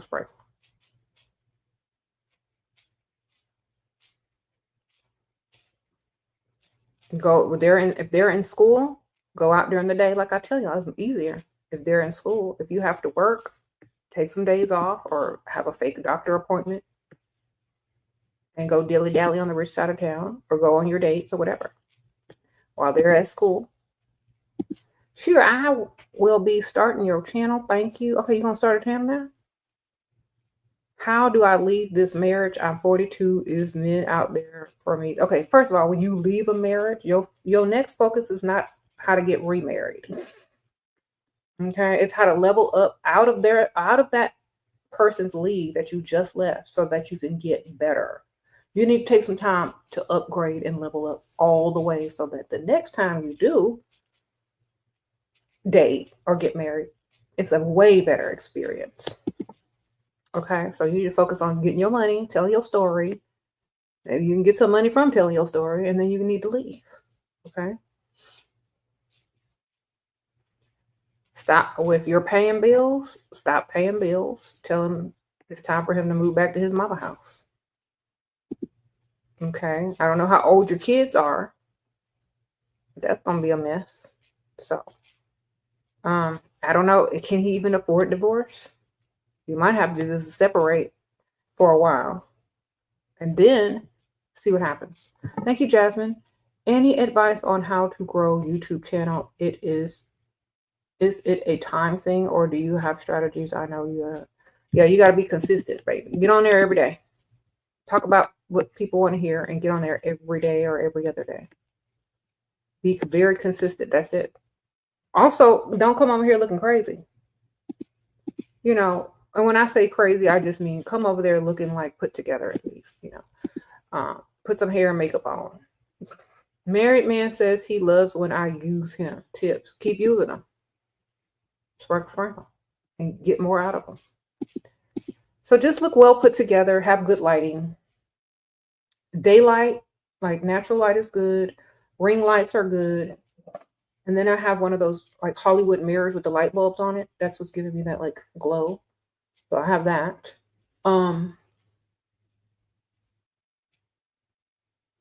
I think being interactive with your subscribers is very helpful as well. Once you're able to go live, you should go live because it's easier than creating content, in my opinion. And you become better at what you do. You know what I'm saying? So that's what I do. It's easier than creating content. More people click on the live, more people join the live than they do just someone that created content. I feel like a lot of people don't realize that because you have to do editing, you have to upload, you have to do a lot when you make content. It's more work and less views in some instances. So some people get discouraged because they put a lot of energy and effort into creating content and it gets less views. It's not put in the algorithm because it's saturated with a bunch of people creating content. But when you go live, it's a live feed. It has live up there.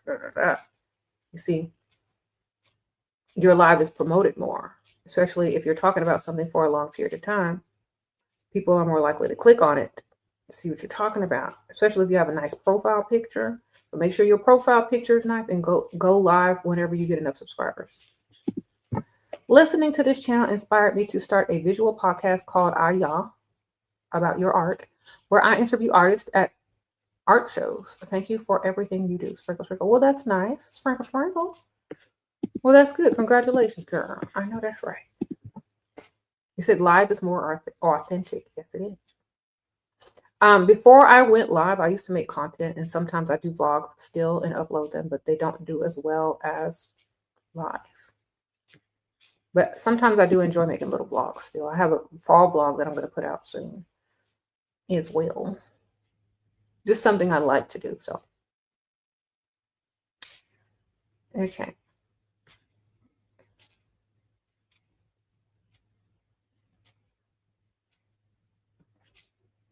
Thank you. He wants us to settle in his hometown, getting married. I don't like it there and want to. What you want to do? Stay close to your hometown. How do I convince him? Tell him you stay in the hometown.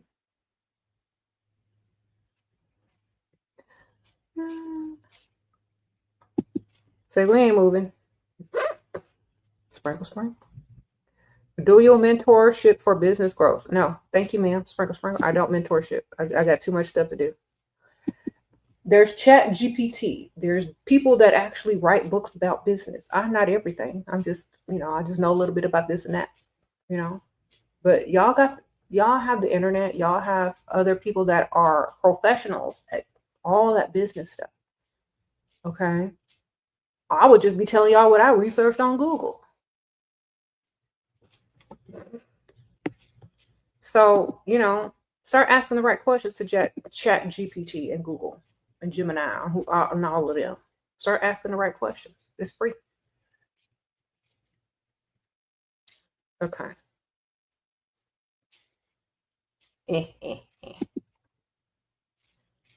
But what? You got to get up there and be consistent every day. I remember when I first started YouTube, I would get like 10 views.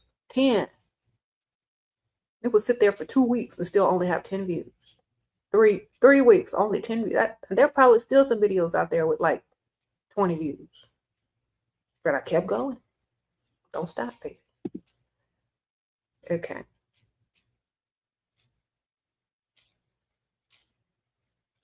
And make sure, like, sometimes you got to put clickbait or controversial titles to your videos. That makes people click, right?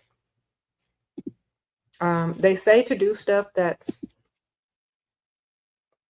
going on at, trending to get in the algorithm. So talk about stuff that's trending, put that in your title, and then you can talk about whatever else you want after that. Talk about it for 10 minutes and then talk about whatever else you want. But the trending titles and the trending topics get pushed in the algorithm. So do something trending and then start talking about other stuff. And people will subscribe to you not based on the trending content, but the other stuff you're talking about in the video. You know what I'm saying? So let's say I put a title on the video and it said, what's going on in the news right now, right? Whatever. People who want to argue and debate and stuff gonna come in there. But then I start dropping some information about these dusties and stuff, and women are like, I'm having some dusty problems. I need to subscribe to her. Click. So you pull them in with the clickbait of whatever's trending. This is if you're a new YouTuber. Then you get on with the stuff that they really need and really want. And they're gonna be like, ooh, I'm subscribed to her. She's talking about that dust. Oh my goodness. So that's how you do it. Any manifesting tips on trying to manifest a music career? Also, are there any ways as a man to attract a provider and someone who support my career? Sprinkle. You need to find your old rich sugar daddy that has plenty of money to give you to start your music career. Okay, because I'm not doing nothing else. I'm lazy. Okay, if I was if I was trying to get into the business, I'm just gonna go date the oldest, ugliest man with the most money, so he can fund the studio time, give me the money, I can dilly-dally, play around, and hopefully somebody gonna hear my track. Okay, I'm not even gonna take it that seriously, but I will have the money to support it. I don't like struggle. I don't like all that. I'm just taking the easiest route. Thank you, Lily Ann. Tips on getting your proof. Oh, a professor. He's a successful psychologist. He's hard to crack.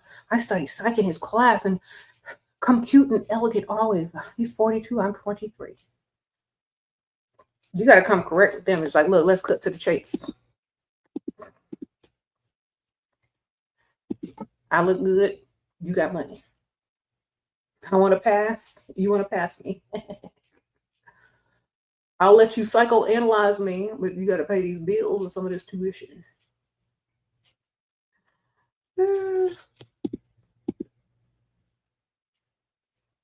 Most people that study psychology and are professors, they like a sense of power. So you got to act dumb and ask questions. They like to look to see a deeper version of you, to see what you're really after. So always have a fake ulterior motive so they can fake analyze it. All right. Sprinkle.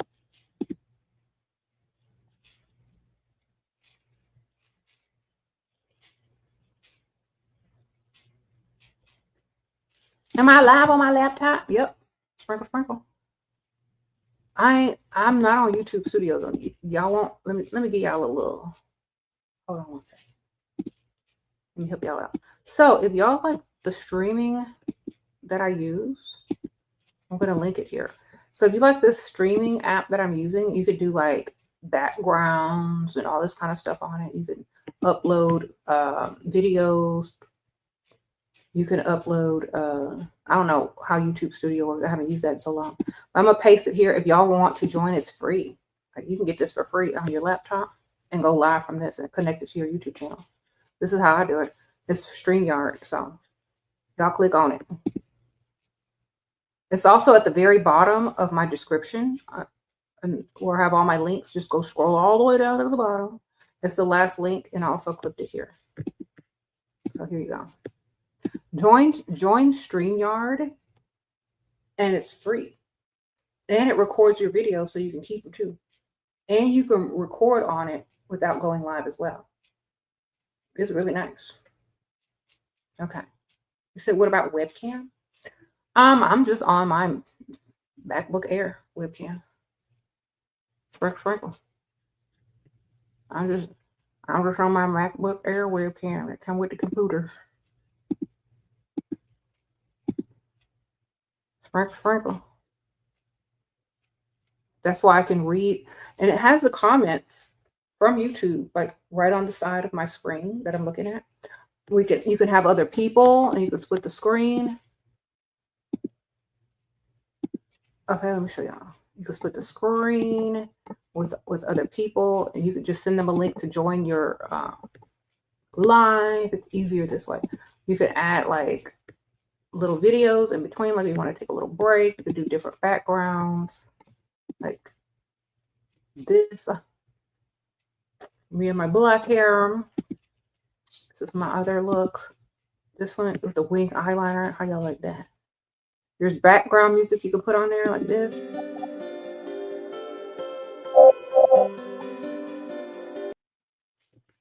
Okay. Put some background music.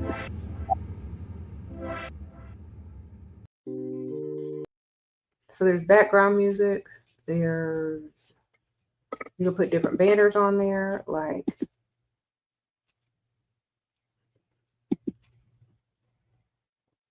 okay. You can change the color up. Make it a circle, square. You can change that color up. Okay.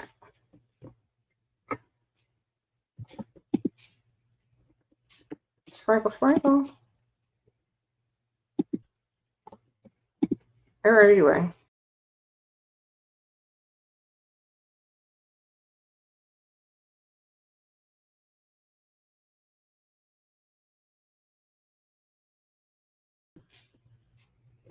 Okay, now I invested it up. There I am.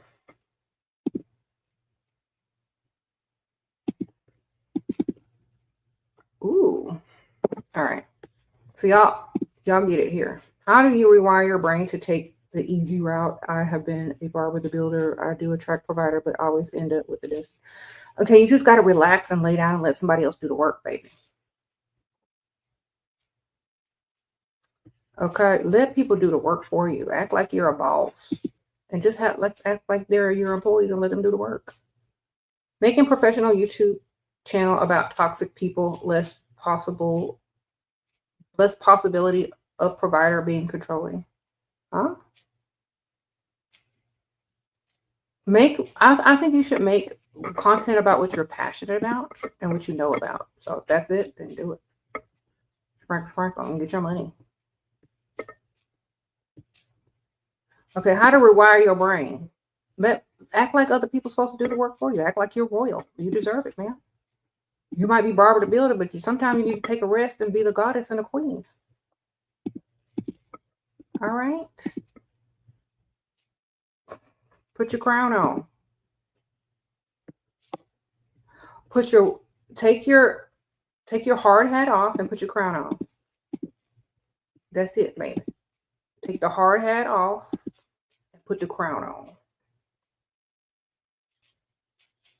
Take the hard hat off from the construction site, from being Barbara the Builder, and put your crown on. It's very easy. Y'all want me to show you? We're going to take a little break. I got a little video for y'all. Did it upload? Yeah, here we go. What about when they brag about stuff they bought you during arguments? Tell them, thank you. I really appreciate that. And what are you going to buy me after this argument? Because it's going to cost a lot for your forgiveness after this. So you're going to add one more thing to it after this argument, whatever I'm picking out next. You finna add to that list, sir. I bought you this. I bought you that. Thinking of that, I need to match your wallet. So after this, we're going over there. You want me to talk to you right?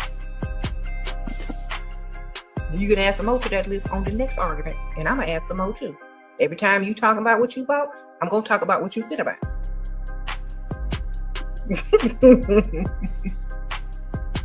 Okay. I paid for this and I paid for that and I bought this and I bought that. Yeah, but you didn't give me the wallet with it. He's going to stop bringing it up at that point. Why? The next argument, he ain't going to say nothing he bought, because all it's going to do is remind you of what you need extra to go with it. Okay, I need this to go with it. I need the keychain. I need the wallet. I need the umbrella. I don't know.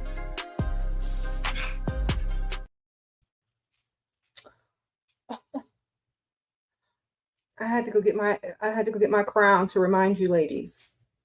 Put your hard hat down and pick up your crown. And let people do stuff for you. Let people do the stuff for you, man. Act like you're royalty. Let it go. Okay. Yes. And when a man brings up how much money he spent on you, tell him how much money he finna spend more. Sprinkle, sprinkle.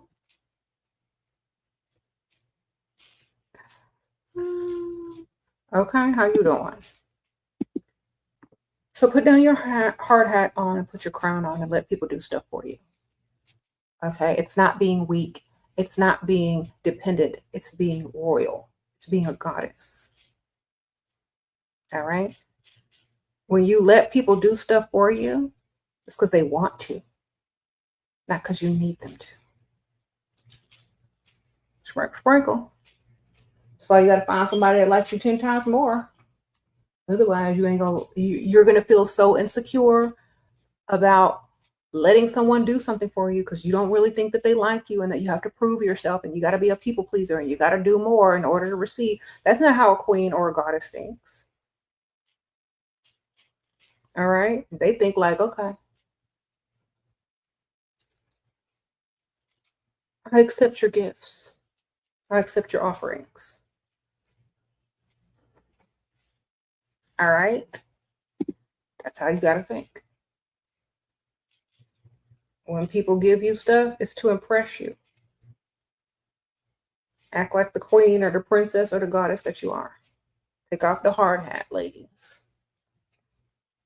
All right. Okay, that thing got stuck in my wig. I don't want it to pull it off.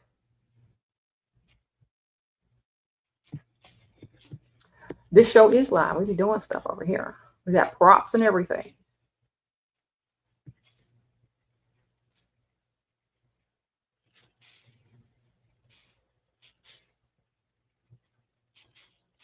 You keep having controlling men and you don't like it. That's because you're able to be controlled.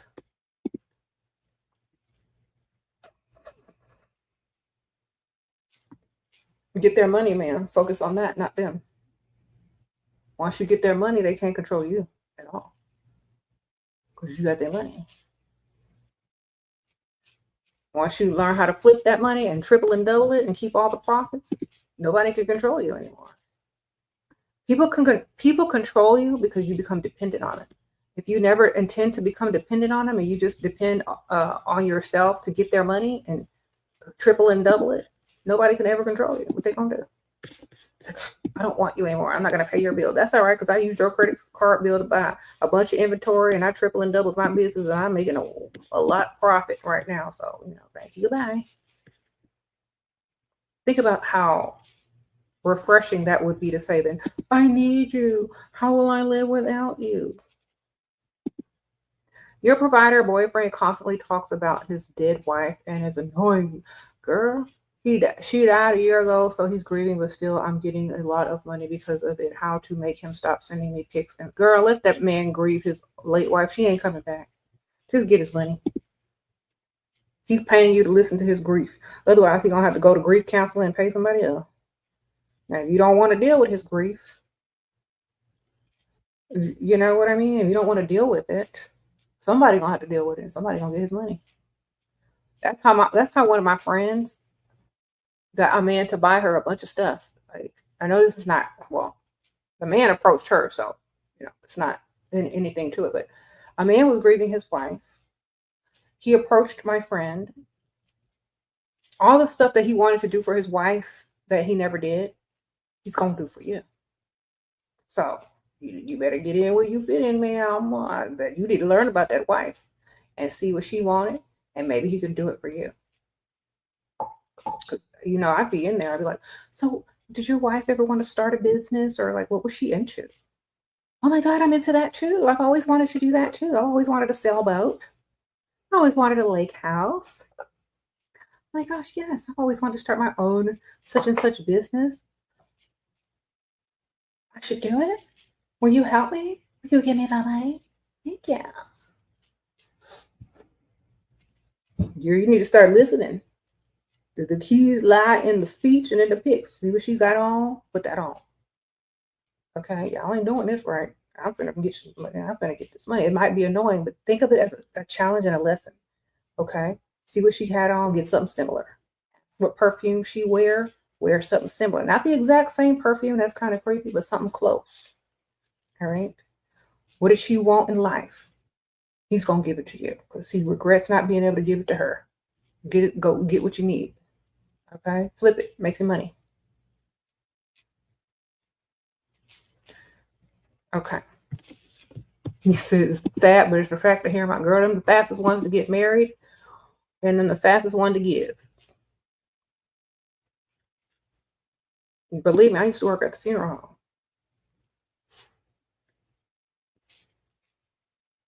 It might be annoying, but it's very beneficial.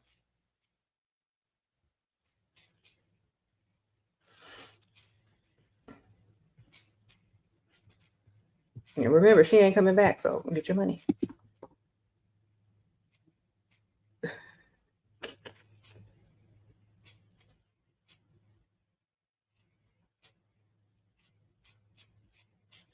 He said, "How do you deal with men in business? I'm in sales. My goal is to sell, not seduce." You got to look like you're not there to seduce. Then you can't act like you're.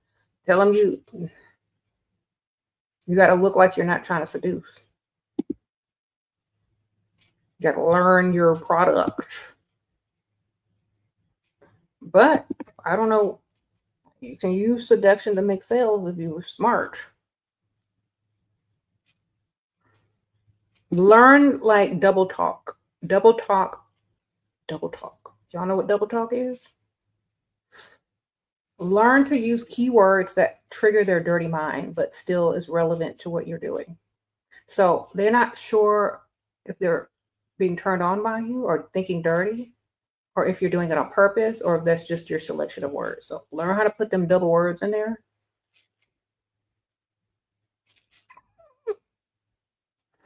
And get your money.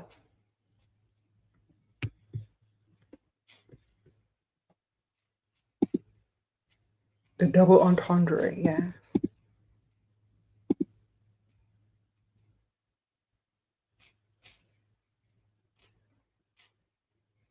What do you think about joining upscale membership clubs to meet wealthy men? I think it's a good investment. It's better than meeting Dusties. Mm-hmm. But sometimes you don't have to join. You just got to know where to be at the right time. But if you got the money to join, definitely do it. This is easier. I remember there was this tennis club, and there was this lady, and she was like she was an author. She was a little alcoholic. She would sit there and drink a whole bottle of wine every day and pretend like she was working at one of the at a little table, right? She'd be trying to talk to all the men in there because she was single. So, if you're younger, you don't have to be sitting at the table drinking wine. You could be doing like rich activities, playing tennis, playing pickleball, mingling, going to the social events and stuff like that they're throwing. But, she did have a lot of friends and connections just from doing that every day. So, and a lot of people are lonely, especially older people. Sorry, I'm trying to fix this piece of hair. Older people are lonely, and they may have memberships to these clubs just to socialize and meet people, and so they don't have to be alone. And if you just happen to be there and they become talkative, these dudes be handing out money. You know what I'm saying?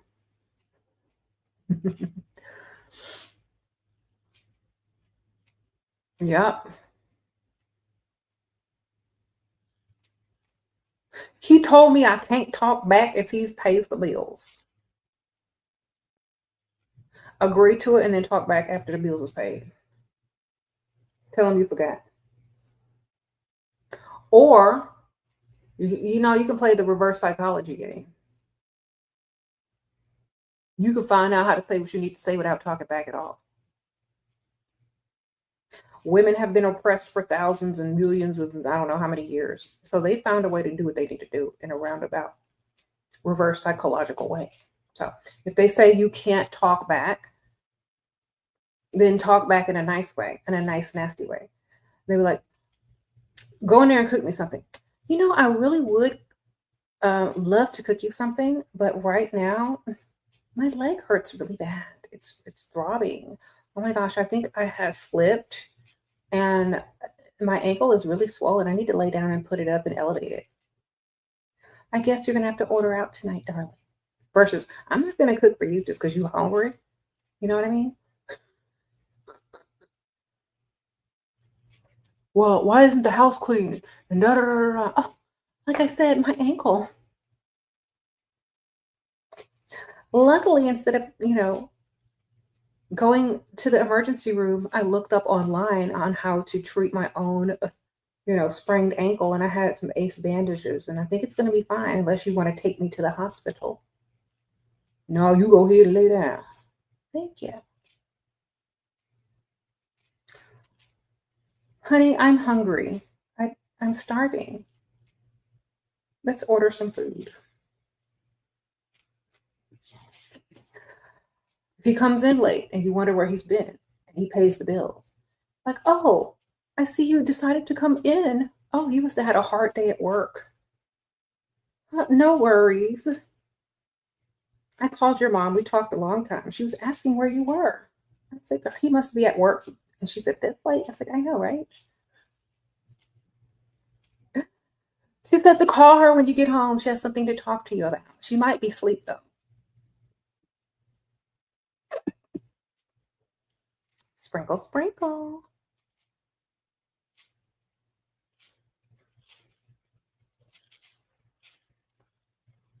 What business should I tell my boyfriend to invest in of mine? None. Just get his money. Don't let him get involved in your business. Just get his money and do what you need to do with it in your business. Don't involve them. Once you start involving them, they're gonna think that they got some kind of stake in your business, some kind of say. They're gonna start suggesting ideas. Just say no, just give me the money and tell them it's for something else. Don't tell them what it's for. Okay? Stop trying to involve them. Y'all doing too much.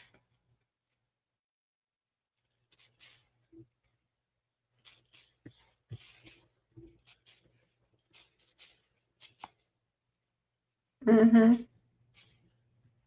You said, okay, Miss Charlotte Winters is giving some free game over here. Thank you, ma'am. She says, look at the symphony program and see who donated $10 million. And there's your new friend. Girl, I'm going tomorrow. Just kidding. Thank you, girl. Thank you for sharing. That is a great idea.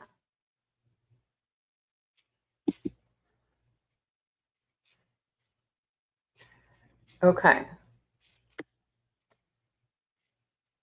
Chestnut chickos. That's right.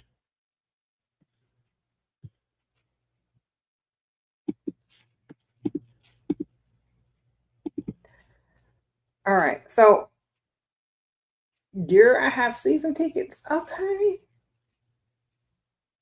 All right, girl. Do I recommend dating apps to find rich men? No, y'all need to go to the symphony like Charlotte over there. See who donated $10 million on the program. There you go. If you go to the symphony with people that are donating $10 million, you're not going to find nobody online. Guarantee you they ain't going to be in them dating apps circling around looking for pick measures. It's a whole nother level, right? Sprinkle, sprinkle. Some of these men are too high profile to be seen on a dating app. So they're not going to be on it.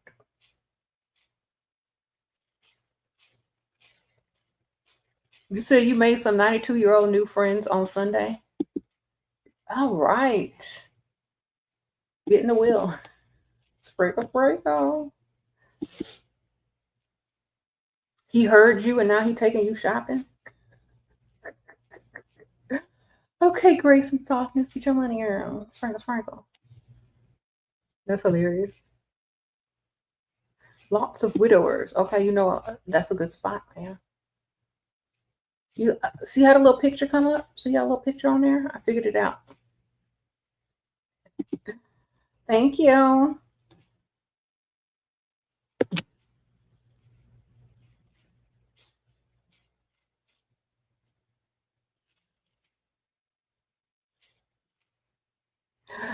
Oh, wealthy coworker has stopped taking you out since I don't put out. How do I make it so that he keeps spoiling me without giving? Tell him, say, you know what? I didn't tell you, but recently I just lost an Aunt Ethel. And I didn't want to tell you because I didn't want to burden you and I didn't want you to feel sorry for me or, think I was weird. So that's the reason why I've been a little bit, distant. But I really enjoyed spending time with you. I wish we could continue. And, I'm in the mourning grief process, but I would literally, really, like to continue the relationship and, continue getting to know you. Tell him you're healing from the grief of Aunt Ethel, and then he'll feel bad and he'll continue the relationship thinking he's gonna get somewhere eventually, and maybe he won't. Sprinkle, sprinkle. Aunt Ethel to the rescue once again.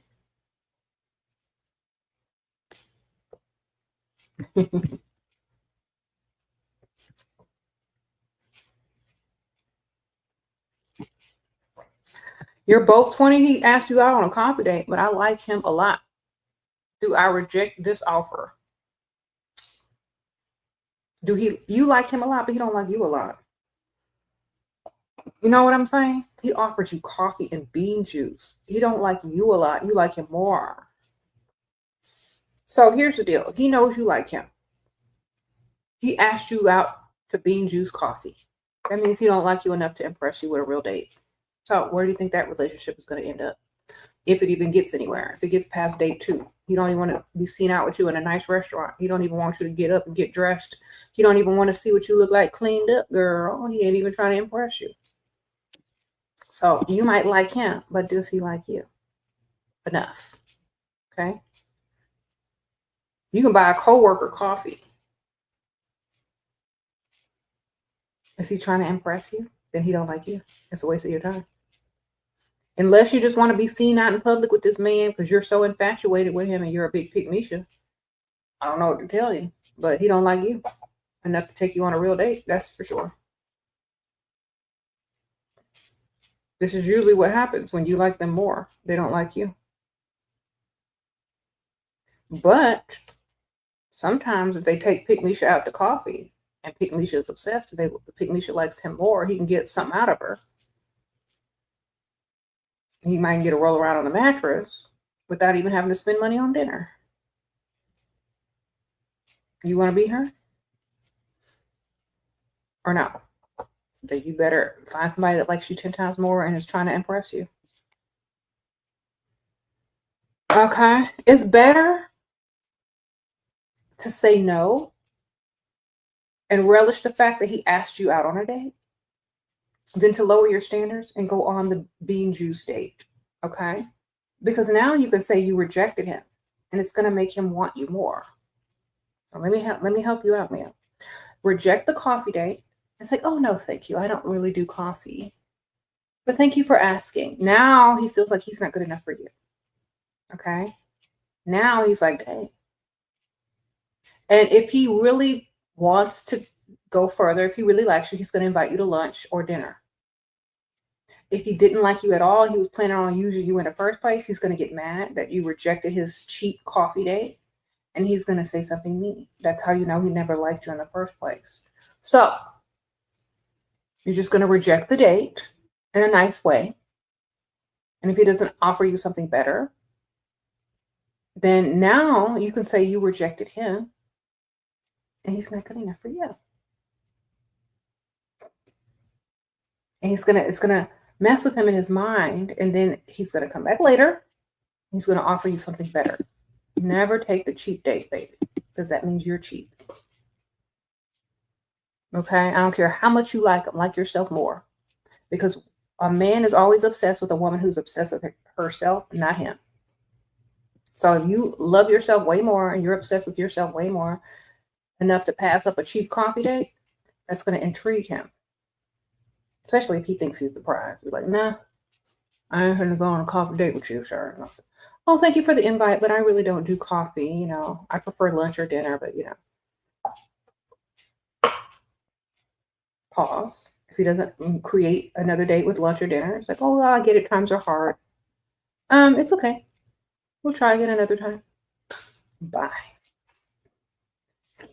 You said coffee dates are so normalized nowadays. Well, that's normal to some people, but not normal to most, you know, people that have high standards. It's not normal. That's only normal for people with lower standards. Because if you're gonna get up and get dressed, and this man is trying to impress you, you can't do that with no coffee. Okay? That's not impressing. That's not impressive at all. Lunch dates are good. You can get in and get out. But coffee, that means they don't want to be seen out in public with you. They don't want to spend on you. They don't want you to get dressed up. They're not going to try to impress you. They don't want you to order nothing expensive on the menu. They ain't got no money. Bean juice and a pastry. That's all you get. It's all you're worth.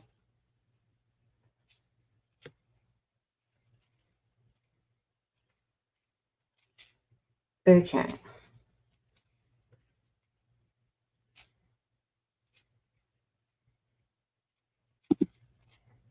Restaurants are full of women sitting across from a man. Why do they deserve more than you? That's the question. Mm-hmm. Lip gloss costs more. That's right. So don't sell yourself cheap, ladies. Get a real date or bypass. Say no, thank you.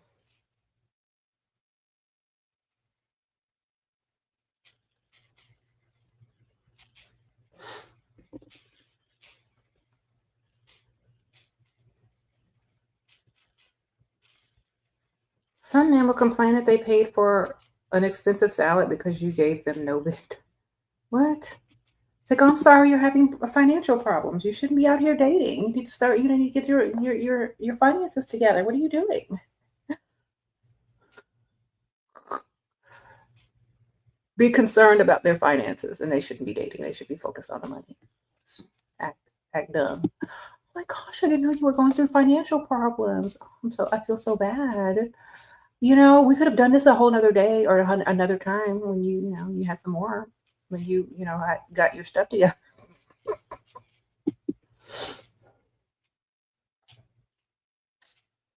Just feel bad because you think they're broke.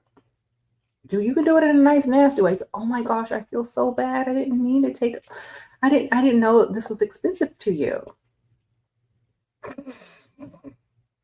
I am so sorry. Oh my gosh. Next time, tell me you're going through financial issues. Like, we don't even have to go eat. You could just, Zoom or something or FaceTime.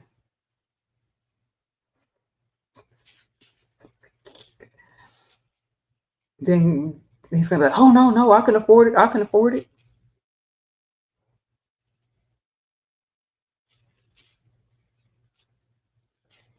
Can I change it back to the Cash App logo before? Yeah, I can. Let me see. Style.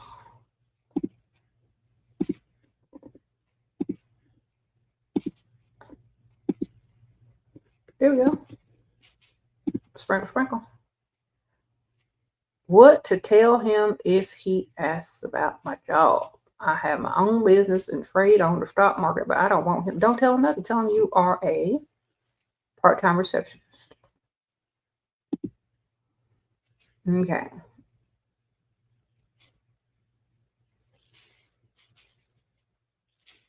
If my provider man hates his birthday, but I want to make it special for him, obvious 10%. Is it better to not care about it either or to celebrate? Girl, get him a balloon and a cake and sing him happy birthday. That'll be enough. Sing it Marilyn Monroe style. Happy birthday to you.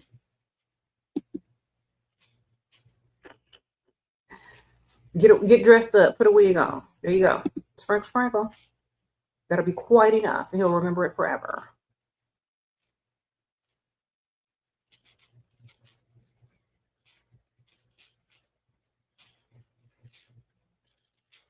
How do you break up with a man you don't like no more? We got engaged and he gave you money all the past 3 months. Okay. Well, find out what's his deal breaker and do it.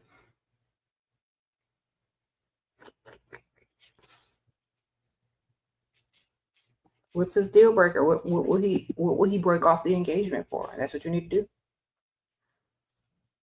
Mm-hmm. Tell him. Whatever he needs to hear to leave, that's what you need to tell him, ma'am, even if it's a lie. Sprinkle, sprinkle. You said give him problems that he can't solve. Start acting real crazy. Start being a red flag. Start being a couple red flags. Start acting crazy. Start getting real jealous of him when he go out. Where have you been? Give him a preview of what it might be like to be married to you and make it real bad. Okay? Stop doing everything. You just go cuckoo. All right? Then he'll break off the engagement and you're free. Okay? Like when he gets home, be waiting up. Where have you been? Just go cuckoo. So he'll just break up with you. Take everything personally. Get mad over every little thing.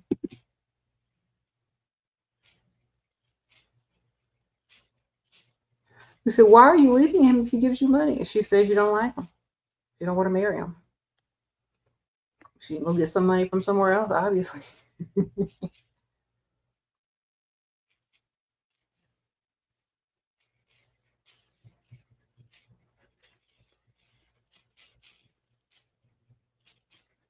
Even if you keep acting dumb, how will he disrespect you? How to balance them? Any tips?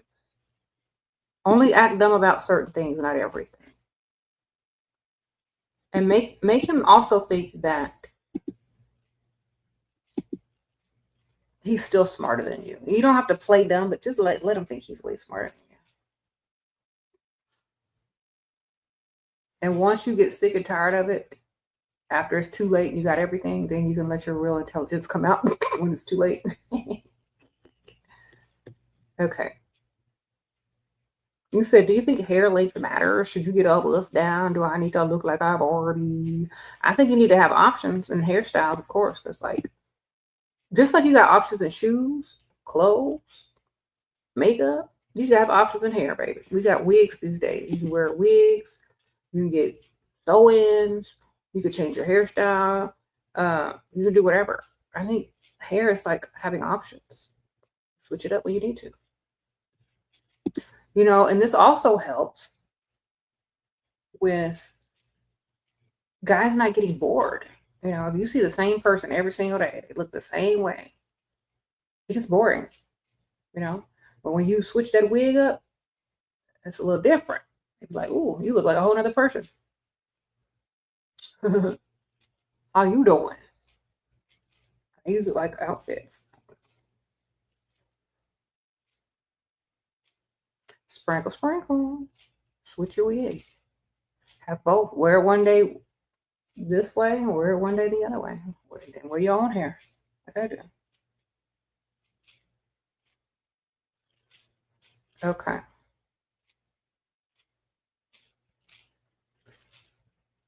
Your birthday's coming up in 2 weeks. How do you ask for a nice present? A car to my provider boyfriend. Okay, he's rich. He got money. He can afford a car. Great. Send him links. Say my birthday is coming up in 2 weeks. Here's my wish list, and put the car on there. Put some other stuff on there too. Put a more expensive car than the car you actually want. and then put your car on there that you want. So he's going, dang, she want this car, or does she want this car? I can get her this car, but I ain't getting her that big, super expensive car. So whatever type of car you want, put a more expensive car on there, so he thinks that it's the better deal. Okay. And send him an email or send him the text with your birthday wish list and see what he can do. If he's not going to do it and he's not going to give you no car, at least put some other expensive things on there that you actually want.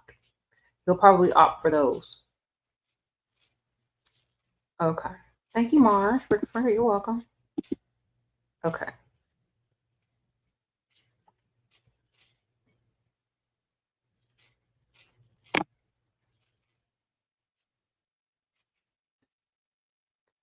So you just took your extensions out and went dark brown. You hated the change, but your Superman loves that change. Okay.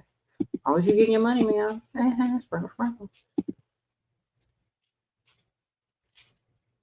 Every time we fight, your man likes to point out that I don't work and I'm lazy and I have no ambition. How do I combat this if it's true? Is it true? No. It's right. So you know what? I'm a woman. I'm a natural receiver. I could be living with someone else who's providing for me, and you won't have any problems at all. I chose you because I trusted you financially to provide for me. If you're having a problem with that, I can go be somebody else's burden, baby. Because when you ain't there to provide for no more, then who he gonna complain to? Who he gonna talk to? Okay. So you better be lucky I chose you to provide for me, because I could have chose somebody else, baby. You want somebody in the workforce? Go get somebody in the workforce. You want somebody to clock in? Go find somebody that's clocking in. Call it bluff.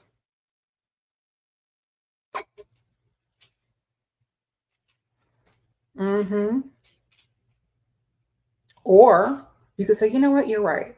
I'm going to go get my license as a massage therapist, and I'm going to go work at the country club over there on the rich side of town. And you're so right. I'm going to start my own business and with my own clients. Tell them that. Or it's like, you know what, you're so right. I should really go do something. I'm going to go volunteer and name some rich charity with a bunch of rich people hanging around. Get over there where some money is. Then he's going to be like, never mind. Tell him about to go do some rich activities on him. Or you about to go put your hands on some rich men's. Then he'll shut up real quick. Because now he done put the idea in your mind, and you gotta play stupid and dumb. You're like, fake call your mom, fake call your sister. Be like, oh my gosh, guess what? I'm gonna get my massage therapy license. And I'm gonna work at the country club, the tennis club. Yes, girl, the spa. Yes, that one that's really exclusive. Oh my gosh, the membership is like $75,000 a year. Yes, such and such wants. They want me to get a job, so I'm gonna go all the way. I might open my own business. Do you know any clients? Oh, okay. Doesn't he own that company? Oh my gosh, how much is it worth? Millions. Cool. All right. Well, okay, let me look into this. I'm going to sign up. I'll let you know. I'll keep you posted. Bye. My mom thinks it's such a great idea. Thank you so much for suggesting it. Okay, massage therapy school is this much money. I'm going to have to get certified. I'm going to have to do this. I'm going to have to do that. I'm going to do clinicals and be around a bunch of old, rich people.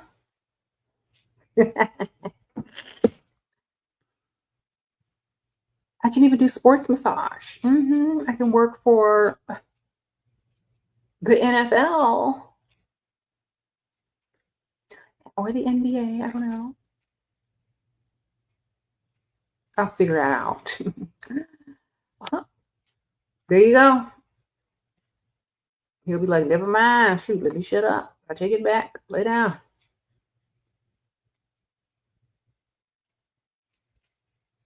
Get excited about it like he said something good, girl. And if he thinks you're happy, he thinks you're about to go get some more money, and be around richer men than him? Oh, he ain't gonna have it, man.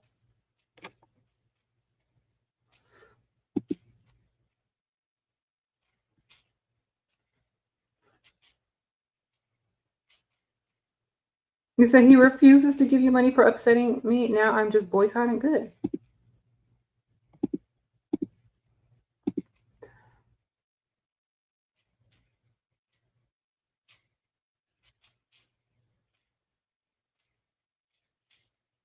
He said,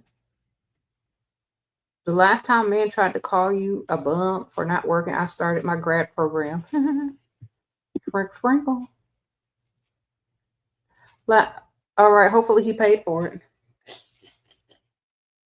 Any advice when asking for money? Yes, look good. Look good and ask them, or use the power of suggestion and ask them just straight up. Because if they like you 10 times more, they're going to try to impress you and give you what you want. And always ask for something way more than what you really want. So, if say you want $2,000, ask for $4,000. Then they'll be like, oh, well, I can only do this much. And you say, okay, that's fine. Every little bit helps. Thank you so much. But always aim higher. Ask for more. Talking with a guy in the Navy, you are off and on. He went to deployment one time and caught him liking girls' posts. I asked him, and he calls me a stalker. I left a message with other guys. We talk again. He knows, and he likes hurting me. Okay. You like being a pick-me-shoe too. Sprinkle. So, honestly, ma'am, this is what we call a pick-me-shoe. This is a woman who is desperate for attention, desperate for love, doesn't have self-love, looks for validation outside of herself, and chases men. We don't do that over here. Okay? We attract, we don't chase. All right? You need to go find you a man with some more money, who's probably a little bit older because he sounds very young and immature. You need to go find somebody with some money that actually likes you 10 times more and is going to spend it on you. Okay? What you messing with is somebody that don't like you, don't care about you, and is just wanting to roll around on the mattress with you, man. So, love yourself more, leave him alone, and go find somebody that likes you times 10 and has some money. Because believe me, you setting yourself up to be humiliated and to get hurt even further. So, what you need to set yourself up for is to get some money and a man that likes you times 10.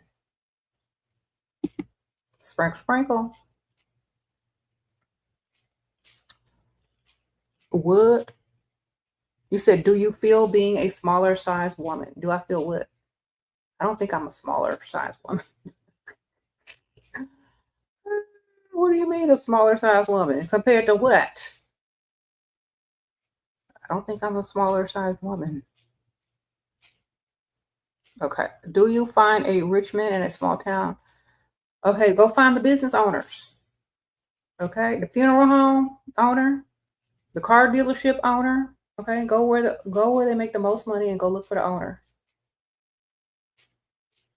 The surgeons in the local hospital, you need to go hit up all them places and go for the top notch. Okay. Sprinkle.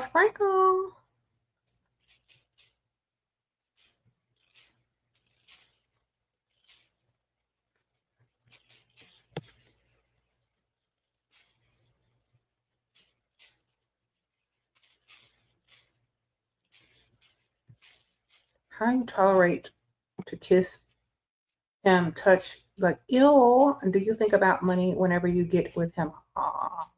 You take like 3 shots of tequila. Okay. And imagine all your bills paid and your nice car. There you go.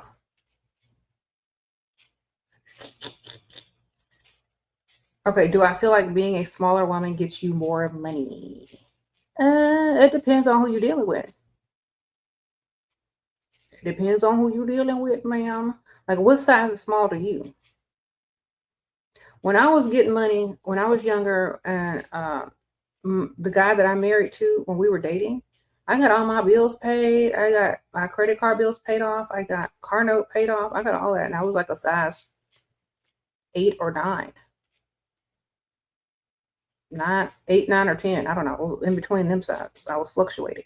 So I was in between like a 8 and a 10 when I was getting all my stuff paid. I don't know. Is that smaller to you?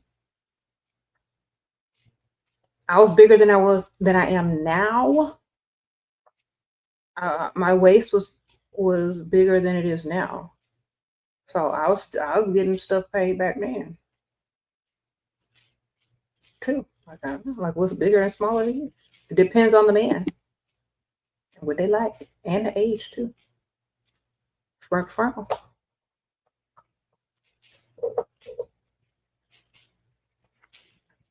You say you see obese women surrounded by Louis bags with her man in first class on my flight. Okay, see, I don't think size matters so much. I think it's the man and the target.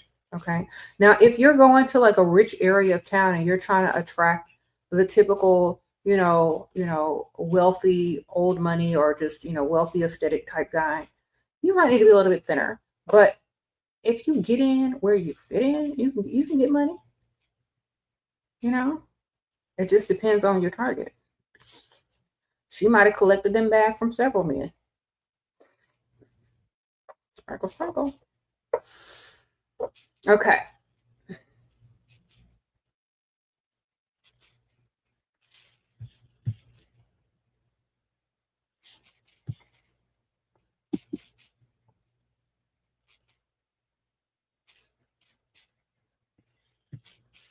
So it just depends on the type of man you're going for.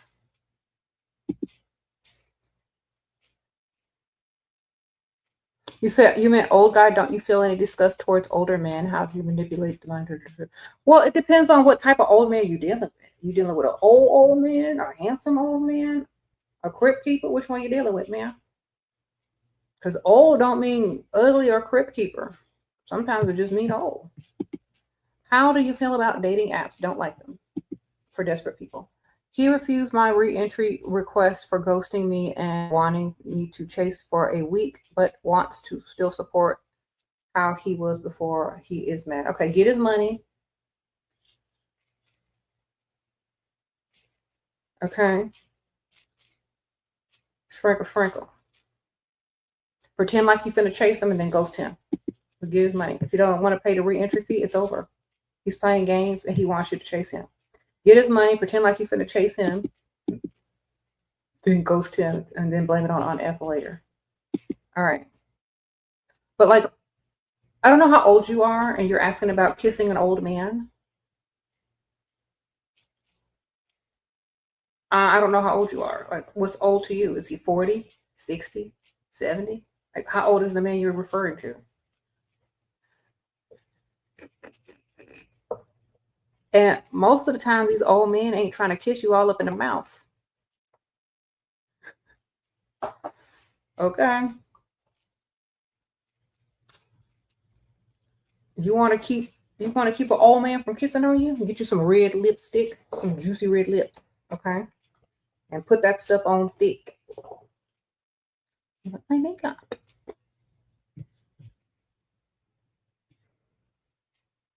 Okay.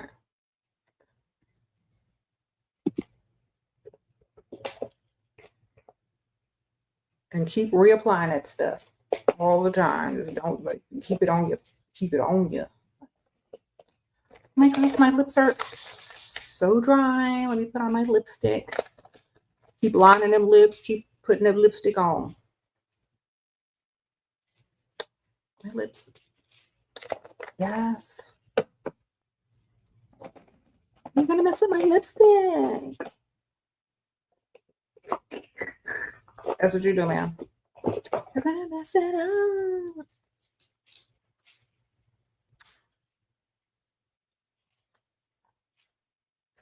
Get you some plumping lip gloss. Make sure it's the kind that burns.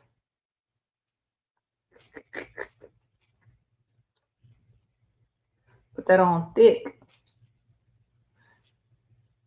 Okay. Tell him not to mess it up. Sprinkle.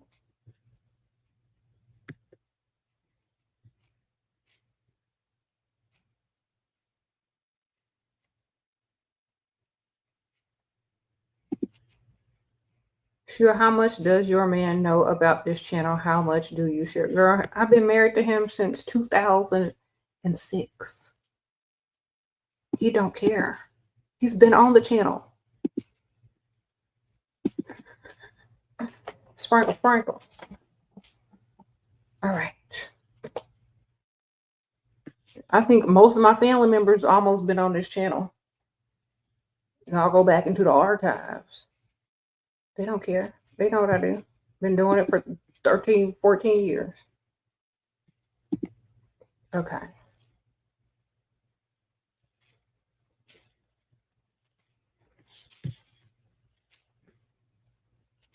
Sprinkle, sprinkle.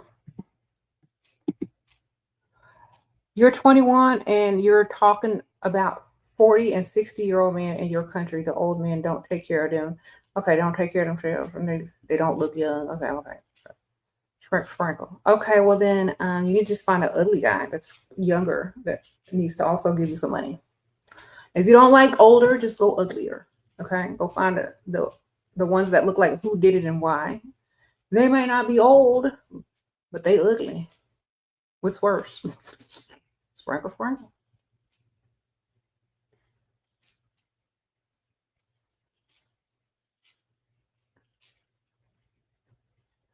You said you kissed a 55-year-old man, but he had them geriatric breaths that smell like an elderly person. You got the ick. Okay, girl, you need that Vicks Vapor Rub.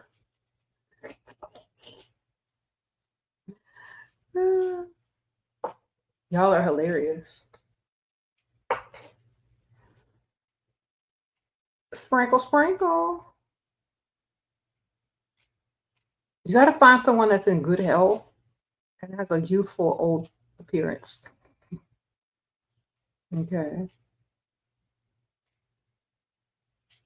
All right. Lord have mercy. You said how old was I? I was 22 when I met the guy that I married to. Okay.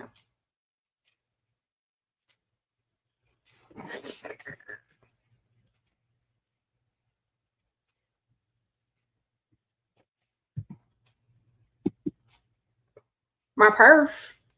Oh, I can't. It's way back there, girl. If you're on TikTok, my TikTok earlier, I showed it on there. On my TikTok live. He late with allowance and sent $400. I said it's not enough for anything. He said, I'm sorry. Okay. You're right. That's why you need two. You could have been getting two allowances. You said it smells like death. Maybe it don't bother me because I work with dead people. I don't know, girl. Sprinkle. Maybe what bothers y'all don't bother me because I work with dead people. So it ain't as bad as the smell of death. Sprinkles. Go. Okay.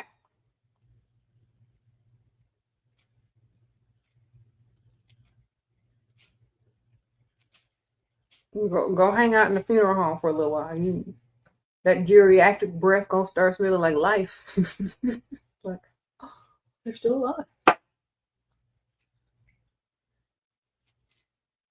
I be unbothered so much. I don't care. What is the most expensive thing a provider gave me? A house. Sprinkle, sprinkle. Okay. Thank you, Emily. I appreciate you. You think when people ask Shera if her husband knows, they still think having a provider man is shameful secret we have to hide from men, but it's the opposite. Men know to our expectations. Yeah. It was hilarious. Mm-hmm. They already know how I am. I wouldn't hide the truth. Everybody knows I'm gold digger. Okay, sprinkle, sprinkle. There's nothing to hide. I got family members that's gold diggers. They all know each other and they all met. Everybody's fine with everything. Okay, sprinkle, sprinkle. Wonderful.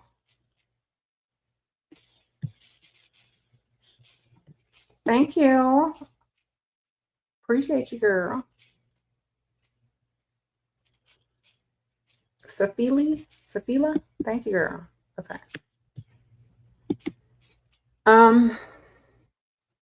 You said, how old am I now? I am 46 years old. Mm-hmm. What is the oldest guy to approach you while you were still freestyling? Girl, I don't even know. They look like it's about 80. I can't tell though, because some people look older than other people. Some people might not be that old, but they might look that old. So it's hard to tell. I don't be asking people how old they are.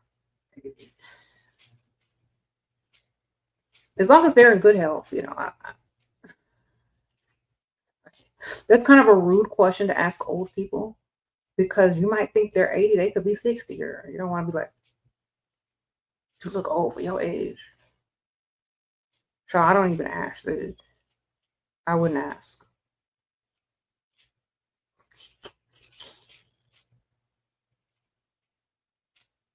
Mm-hmm.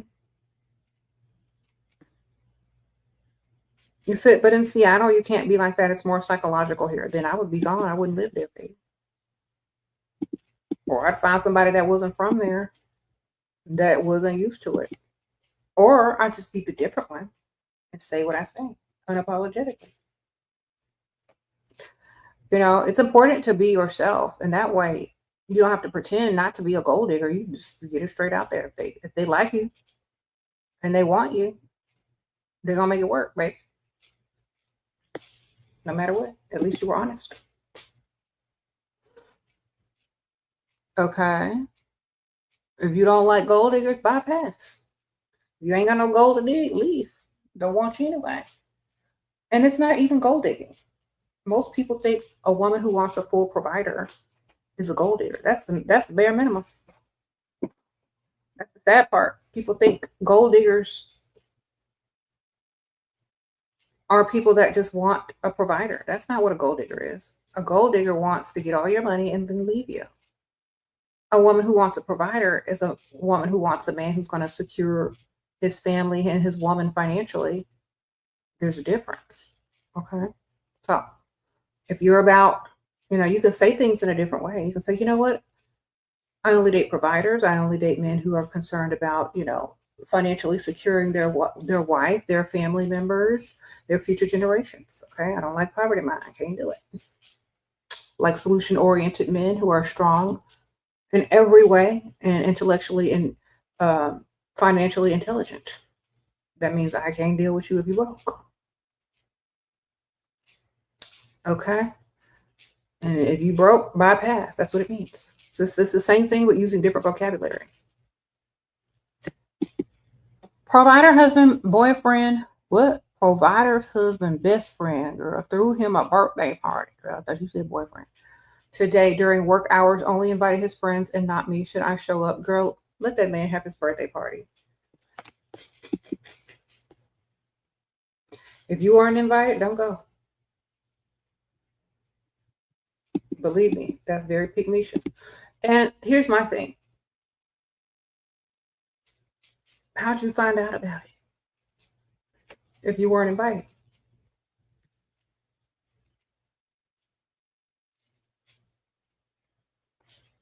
Who told you, girl?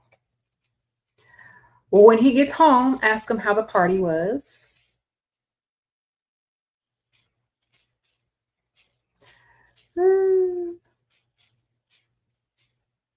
His friend told you? Okay, well, just say, well, I wasn't invited, so it's not for me. Go shopping, girl. He said, maybe it's a boys' night. I don't know.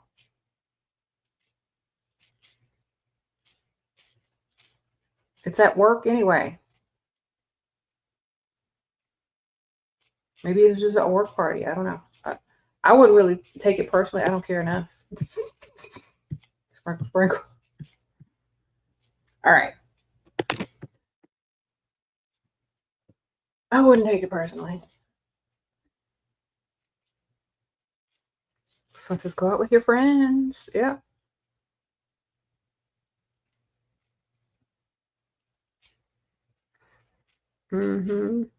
Advice about Dusty's work and bad women friends, and use your advice about Dusty's to rid bad friends. Okay, good for you.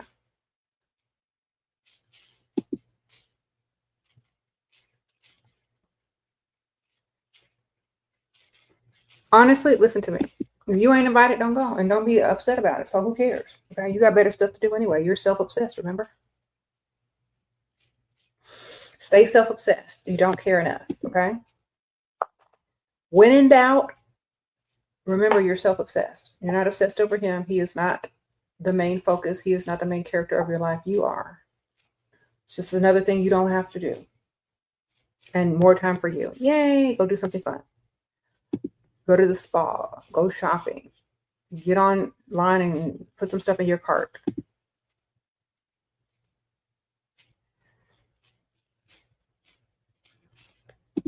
Like, see, like y'all care too much. Y'all aren't self-obsessed enough to get what y'all really need out of life.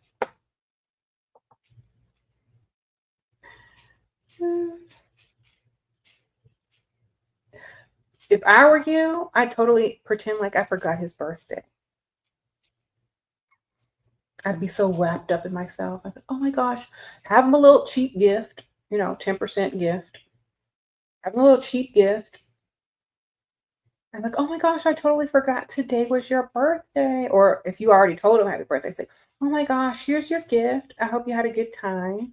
I was just at the spa, or I just get my nails done, and I was just sitting here watching Netflix or whatever. I hope you had a good time though.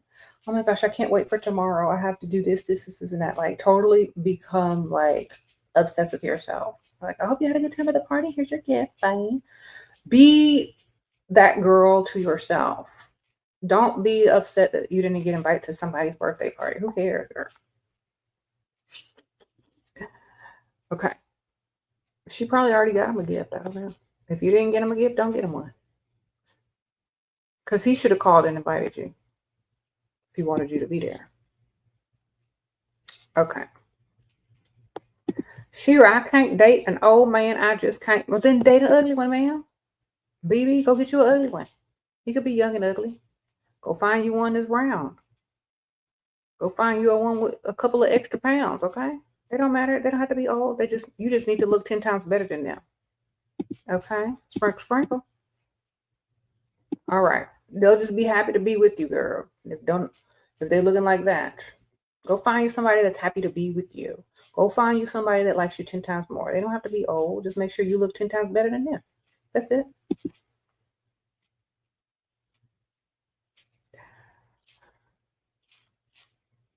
All right. That's all. Make sure they got some money too, because you can't be ugly and broke. They got the pickle struggle. All right. So usually people that don't, that aren't that good looking, they tend to focus more on career and money. So they'll have something. They'll have a good savings because they ain't out there like that dating. Okay. You said just kidding? Well, either way, girl. Thank you, BB.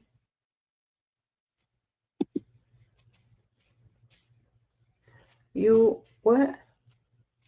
For those people that can't, you just get somebody uglier.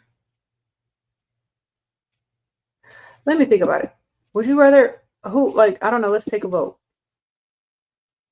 Who would you rather date, old or ugly? Old and rich, or ugly and rich? Put it in the comments because I'm curious. You said ugly. Old, ugly, old. Now let me give y'all the pros and cons. Okay, ugly might live a long time, but old might not. And old will leave you their money. Ugly might live a long time. Sprinkle, sprinkle.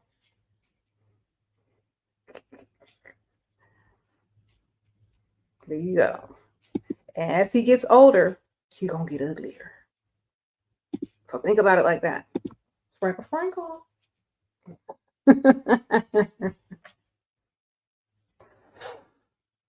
All right. Choose wisely. You said old and rich. Old ain't gonna be along. Old is not gonna be around as long as ugly. Ugly gonna get uglier as you get older. Do the math. You said old because he already know how to treat a woman. Mm-hmm. Old will leave you something in his will. Mm-hmm.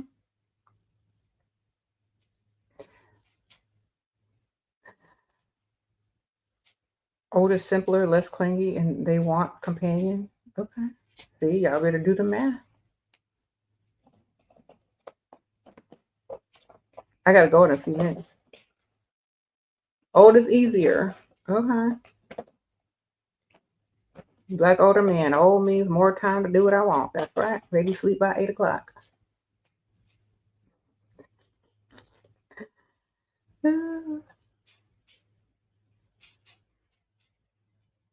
Y'all are silly.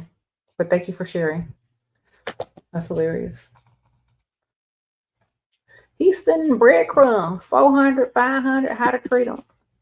That's all he can afford, ma'am. If he's sending breadcrumbs, that's all he thinks you're worth, all you can afford. You need to ask for a big, okay, you trying to get a couple thousand, you need to ask for way more. You need, if he's sending 400 or 500, you need to ask for like 3,000. At least you're gonna get 1,000 or 1,500. Okay.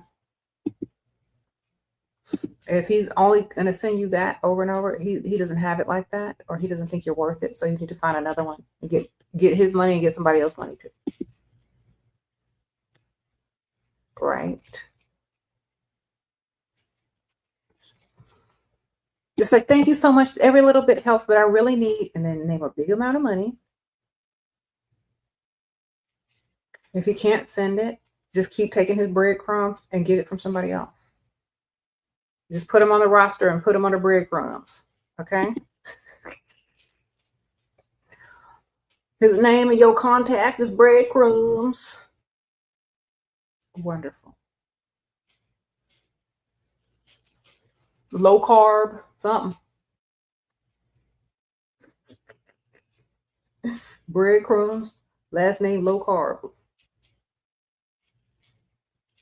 Your man never gives money in your account but provides what to do. Get it from somewhere else. If you want it from him, tell him you need it for something else that he need. Like, make it so that he thinks that by giving you the money, it's going to save him something. You know what I'm saying? Thank you, Ocean Sprinkle. So you know what? Aunt Ethel is going to have to come live with us unless I can pay this much money a month for her to live somewhere else. Would you like Aunt Ethel to move on in? Well, then put this much money in my account every month so I can pay for Aunt Ethel to live where she at. And Aunt Ethel will never even exist. Okay? Get your money.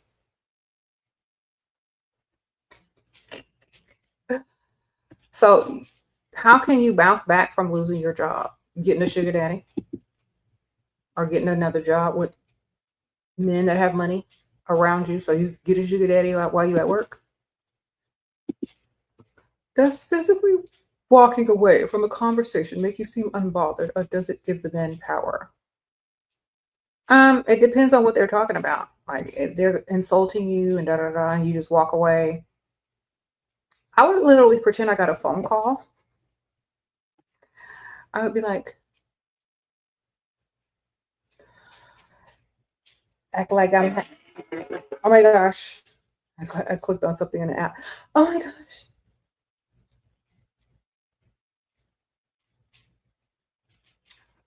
Uh-huh. Uh-huh. Like, act totally happy. Like that you're whoever you're talking to. Okay. Can we talk later? I gotta go. Bye. Girl, get the fake phone call working. Fake smile, fake phone call. Look like you're happy to hear good news, and you just dismissing him with quickness so you can get to the next endeavor. You say you do that? Good for you, Eva. Okay? But, pretend you're getting a fake phone call. So, oh my gosh, hold on. My phone's on silent. It was buzzing. Hey, hi. Oh my gosh, hold on. Hold on 1 second.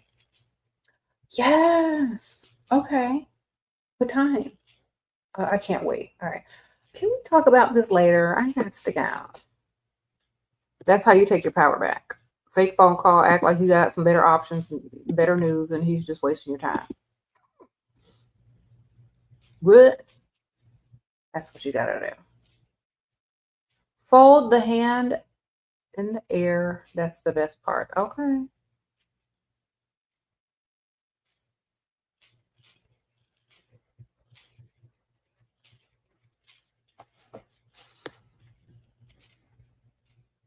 Okay. Y'all do better.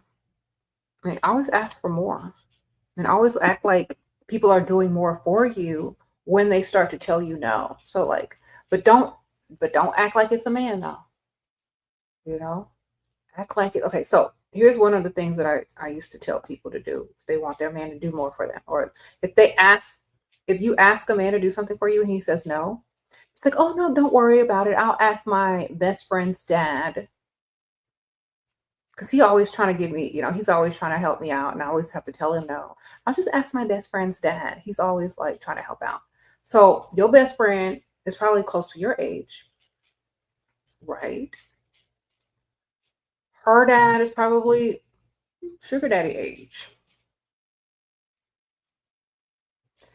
Okay. Or you don't have to say that's your best friend. It's like my old college roommate's dad, he's always trying to help me out, send me stuff. He remembers me from back in the day. And I'm like, oh my gosh, how's your daughter? Is she doing well? She moved somewhere else, but he's always kind of like, if you ever need something, I got you. So I'll just ask him. Oh no, he's just a friend of the family. Oh no, they'll be like, oh no, I'll give it to you. I'll give it to you. I got it. Old college roommates, dad, somebody, girl.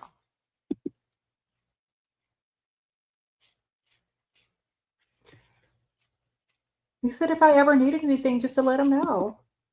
And since you can't do it, then I really need it. That's what I'm gonna do. How can I get success in your startup? What? Be very consistent, be passionate about what you do, and do it every day. Advertise, use social media to help you. Okay. What do you do when your provider asks for a gift you promised by yourself? What does that mean? A gift you promised? What? What do you mean? I don't understand that.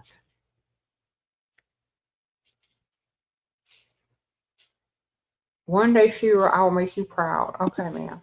Thank you, Yasmin. Make me proud.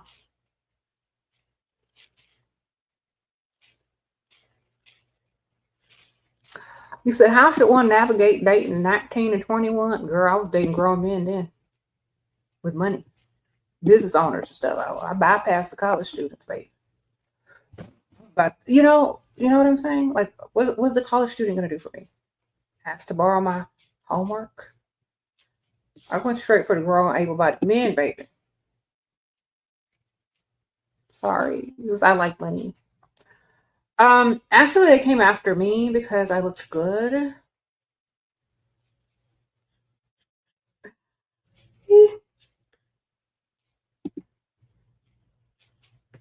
Go outside of the campus, darling. That's what you do. Date grown able-bodied men with bank accounts. Sprinkle, sprinkle.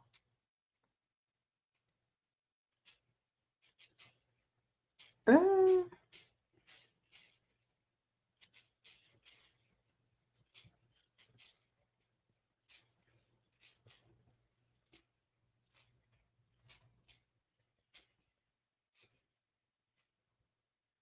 what do you do? What?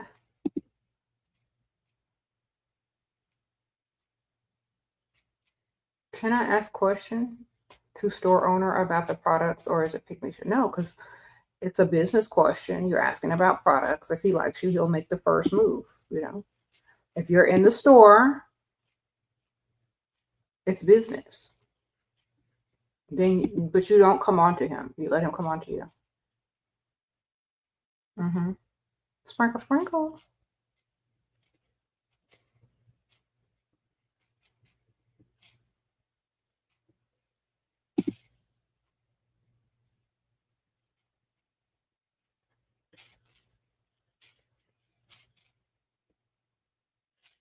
Okay, y'all got to wrap it up. So Yeah, thank y'all, everybody who joined my Patreon. I do appreciate that. I try to answer your questions as much as I can. And it usually takes me a day or two to get back with you, but I definitely will answer you. If you join tier 2 and up, you can direct message me on there and I'll message you back. I'm going to link it here. The Patreon's there. Thank you. Sprinkle, sprinkle.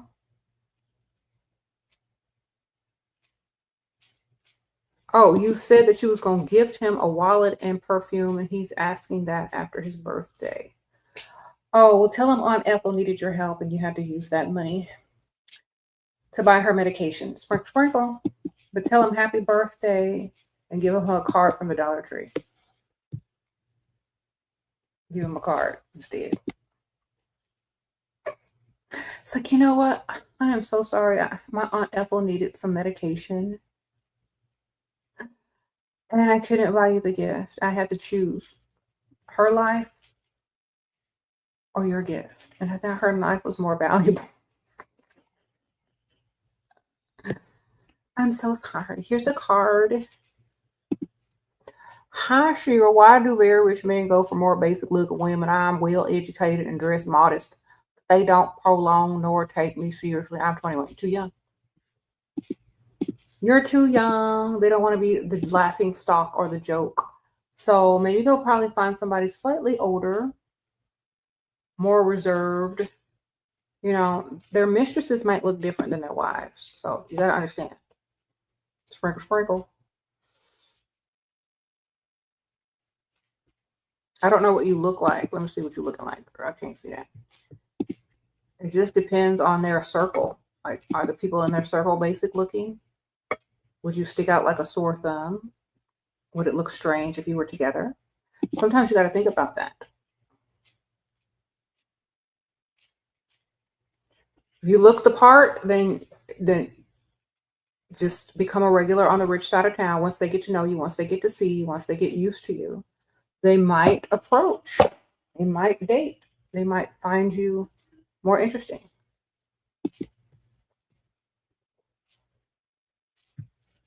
How to ask this man you're sleeping with for money.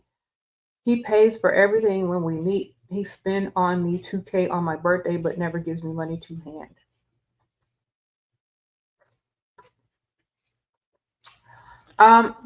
That sounds like an arrangement, ma'am.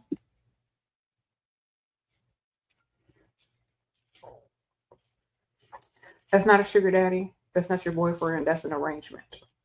Sprinkle, sprinkle. Okay? That's why he don't never give you money to hand, because he's only paying for services.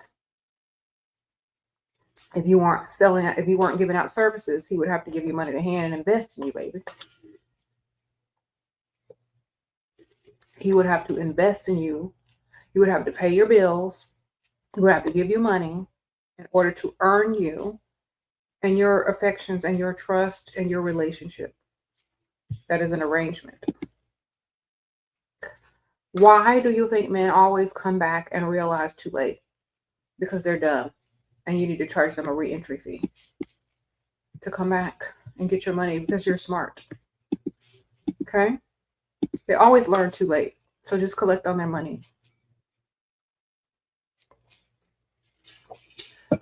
You should depend on them learning too late so you can collect that re-entry fee. Okay. If you already know they learned too late, understand and get your money when they come back. When they be like, I should have done better. I know better now. Okay, well, pay up. Since you learned too late. There go the late fee and a re-entry fee. There you go.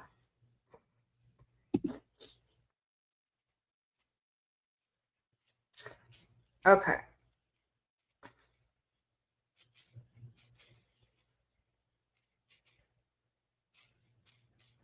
How to make him not want to roll around on the mattress with you but still pay? Make him invest in you. He got to like you 10 times more. Thank you, Charla, for the super sticker, girl. Thank you, Spark. Y'all aren't understanding this. Y'all got the wrong targets and the wrong men. They don't even like you. If they want something in exchange, they don't like you. It's an exchange. if they want to impress you, if they like you, if they want you to stick around long term, if they want to give you money, if they want to invest in you, that means they got to like you times 10. You know what I'm saying? They don't like you. They're just paying you to roll around with them. They don't like you. Men that like you will invest in you. They'll make sure your life is better. So y'all are dealing with men that don't like you. Y'all have to switch it up. Find men that like you times 10. They'll want to invest in you. They'll want to impress you. They'll want to make you happy. It says, if a man wants to sleep with you, he hates you. No, if he wants to sleep with you without making your life better and making sure you have everything you need and you feel financially safe and he invests in you and he's going to stick around, that means he likes you. But if he's just rolling around on a mattress with you and throwing you some cash, that means, you know what that means. That means he don't like you. Sprinkle, you ain't the one, baby. You just the one for today. Thank you, Lana. The man paid your tuition and disappeared. Good for you. Good for you. You got your tuition paid. Wonderful. You win. Sprinkle. So, if y'all are rolling around on a mattress and the man ain't doing enough for you, it's because he don't have to. You rolling around with him without him investing. Okay? When you lay down on that mattress with that man, all your bills should be paid off. You should be debt-free, driving a nice car. You rolling around with him, especially if he's older. If you're rolling around with him after he bought you some McDonald's, that might be a problem.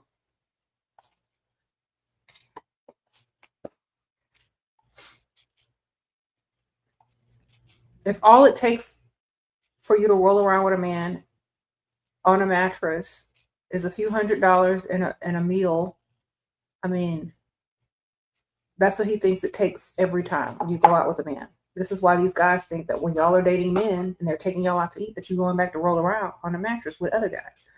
If you have a high standard and you make them invest money, you make them pay bills, you make them give you money in your direct deposit account, then they know that that's what you're going to make most other men do as well. So they're going to see you as more of a catch than someone that easily rolls around on the mattress for 3 meals. You see? So your standards being super high that make men invest money in you before, they earn the right to be with you. You know what I'm saying? Y'all aren't making them earn the right to even be with you. 3 meals? Credit card points. That's all that is. Okay, they pay their bills on their credit cards. Their credit cards earn points. That's the free food you eat. Yeah, literal breadcrumbs. So you roll it around for credit card points, man. Free food, credit card points. Third date, a couple $100. That's not it. Sprinkle. That ain't it here. That's not it.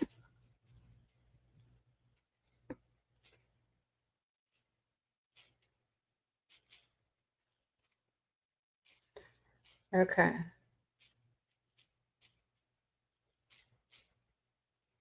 The thing is, y'all are trying to date guys that are close to y'all's age and who don't value you or like you enough. So make sure you're understanding to do better and date guys that like you way more. You might not like them as much as they like you, but that's the point.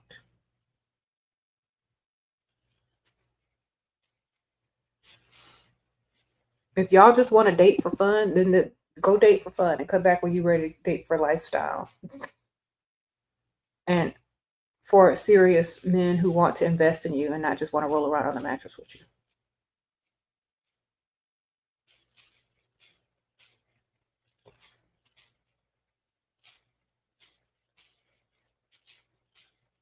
Okay.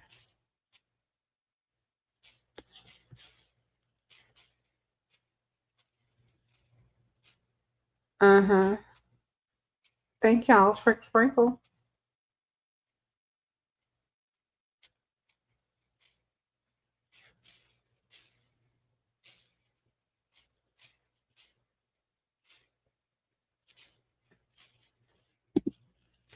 Invest in yourself and never settle for less, and ask for more than what you actually want or need. That way you get exactly what you need and want and maybe a little bit more.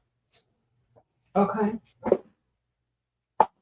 It's not being greedy if you know that they're not going to say yes. It's being smart, and it's also being like a good negotiator. Called strategy.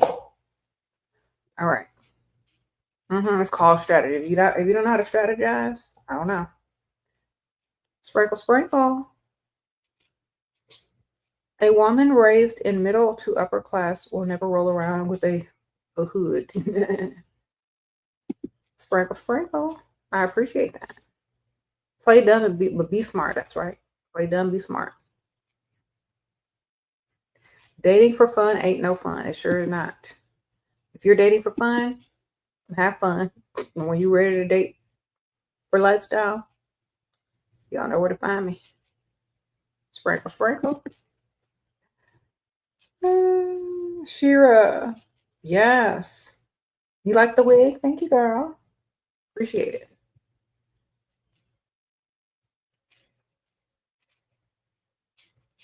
Tomorrow it'll probably be a different wig, yeah. Y'all know I'll be switching my wigs like I switch my clothes. You invest your time where my standards are met. That's right. Blueberry tea.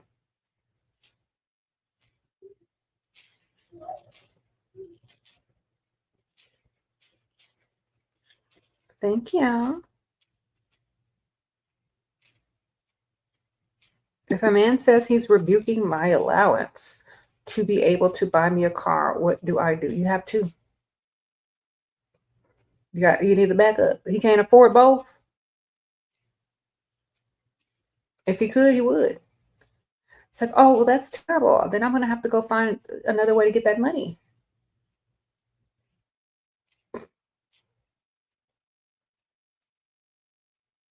Go find you another way. It's like, oh my God, you can't do both? I didn't know. I didn't know you were struggling. All right, well, I'll figure out another way to get that money. Just make sure you give me that car. Then go get you another one on the roster.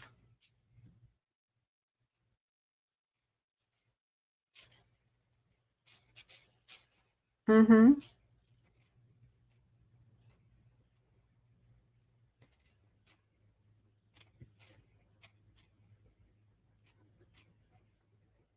Mm-hmm. Sprinkle, sprinkle. Daphne, what? Oh, y'all are typing in a whole nother language unless you just type.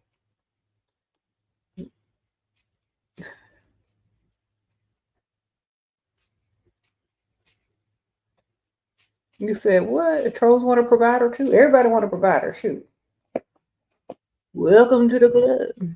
Everybody want a provider. Trolls, Felicia's, Barbara the Builders. There's still hope, you know. You can get one. Shira, why don't you come to India to make the dust-free country? I'm gonna do it from over here online. Okay. Sprinkle, sprinkle. What if a guy considers a girl that asks for money a pesticide? I know what you meant to write. Then he doesn't have enough money, man. You need to go find somebody with more money. Because most guys just think it's normal to be a provider. Only broke men have a problem with being a provider. Okay? Because think about this. If you're dating a man and you need something, you need money, and you're dating this man, he's got money, but he doesn't give you nothing, you ask and he says, oh, I think women that do that are pesticides, whatever you call it. And so you're just sitting there sad because you want something and you need something. And all of a sudden this other man comes along and he says, why are you so sad? And you're like, oh my gosh, because I want A, B, C, and D. And he's like, oh, well, I'll get it for you. And you're going to be like, really? And he's going to be like, yeah, here, let's go get it right now. And you're going to be like, okay, let's go. And then whoever your man is, who's not giving you money, you're going to look real stupid when you come home with what you wanted from another man. All right. So if your man leaves room for another man to come in and fill the space and the void that he can't fill financially,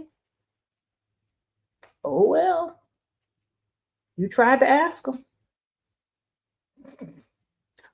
Okay. So think about it.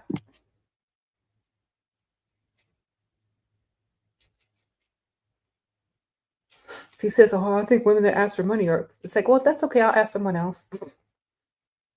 It's just normal where I'm come from for men to be providers. But if it ain't normal where you come from, I understand. You ain't got it like that. That's why I stay only dating providers on the rich side of town. That's what you need to tell them.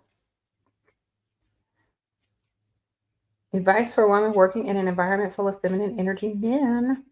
Okay. What do you mean? Like, are they gay or are they straight or just feminine? I don't know. You got to be more specific than that.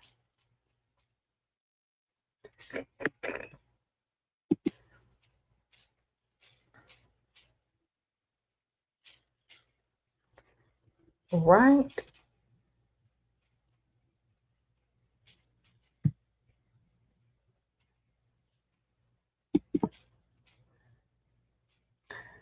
What should I leave your man? Should you leave your man because he insecure? No, you should just go add another one to the roster, man. Sprinkle. He paying bills? If he ain't paying bills, I don't even know why you claiming him. Just add one to the roster. You ain't married, are you?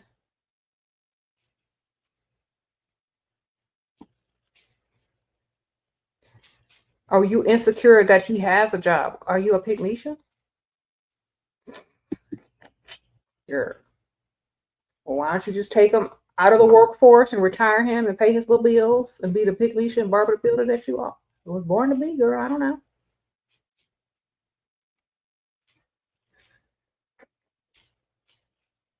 Retire your dusty. At least he was trying. Pull him back from his true potential. Don't let him become the man he was trying to become. I don't know. Stunt his growth. Okay. He said never be a pygmy again.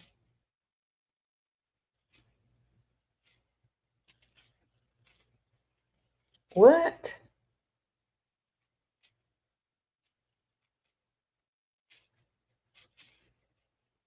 Oh, you want to see him? I think your Google Translate is not working right. So you're gonna miss him or something? Girl, let that man work and be a man.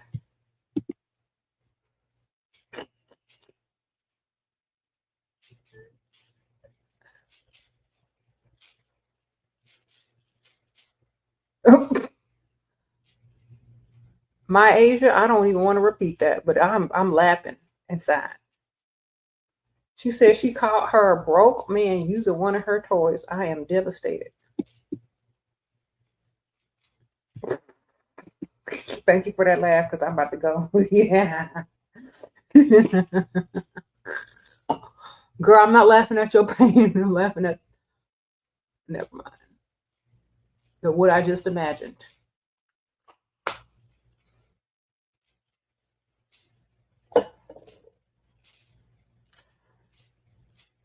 Okay. Sorry for laughing. I hope you just wanted to make me laugh. Uh,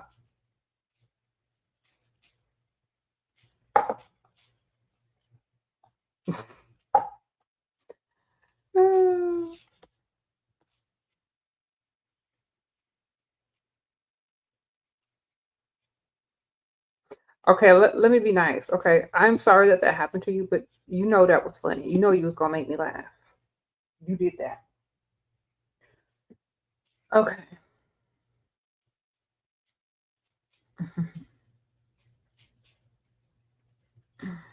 You said how to make a man regret losing us by getting one with more money.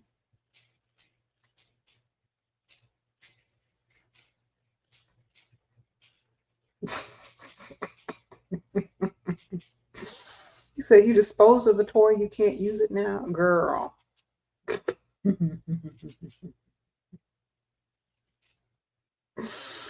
I'm gonna add that from Tales from the Dust, ma'am. Let's go on into stories.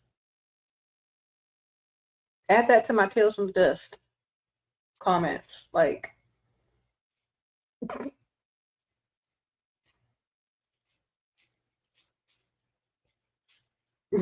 I'm sorry. Okay. Okay, so before I leave y'all, I was thinking, now, tell me what y'all think about this idea.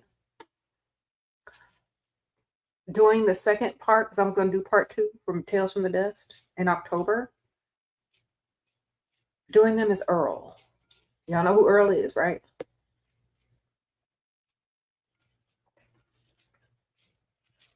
Reading my Tales from the Dust as Earl, a character.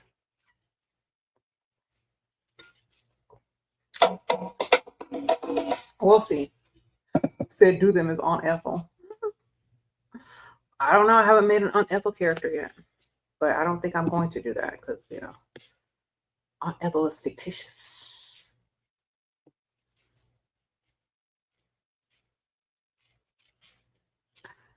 You don't know who that character is, girl? Yes, you do. All right, well, I'm going to leave y'all with a snippet of Earl, and then I got to go. I'll see y'all later. Thank y'all so much, everybody. I appreciate y'all. I'll see y'all later. Here's Earl. Hey, y'all, it's Earl. So, I got kicked out of my mama's house. I got to find some place to live. But in the meantime, I found me a side hustle. I get to stay in people's house for free as long as I get some evidence of a haunting, ghost detect, and all that kind of good stuff. It's a nice house. It's a real nice house. Yeah. I got my equipment, and I got my books. I know what I'm doing. Oh, shoot, I hope I didn't break it. I got my ghost hunting book for beginners. I don't know what I'm doing, but, you know, I get to live here for free. I got to find me another gig by tomorrow, so I have somewhere to stay. Y'all know somebody got a haunted house, hit a brother up. Support me at the Cash App if y'all want to support a brother. But in the meantime, I had to get me a side hustle so I could have some shelter. Pygmisha was not responding to me no more. She blocked me. But, you know, we here. Y'all hit the like button. Sprinkle, sprinkle. Y'all hit the like button.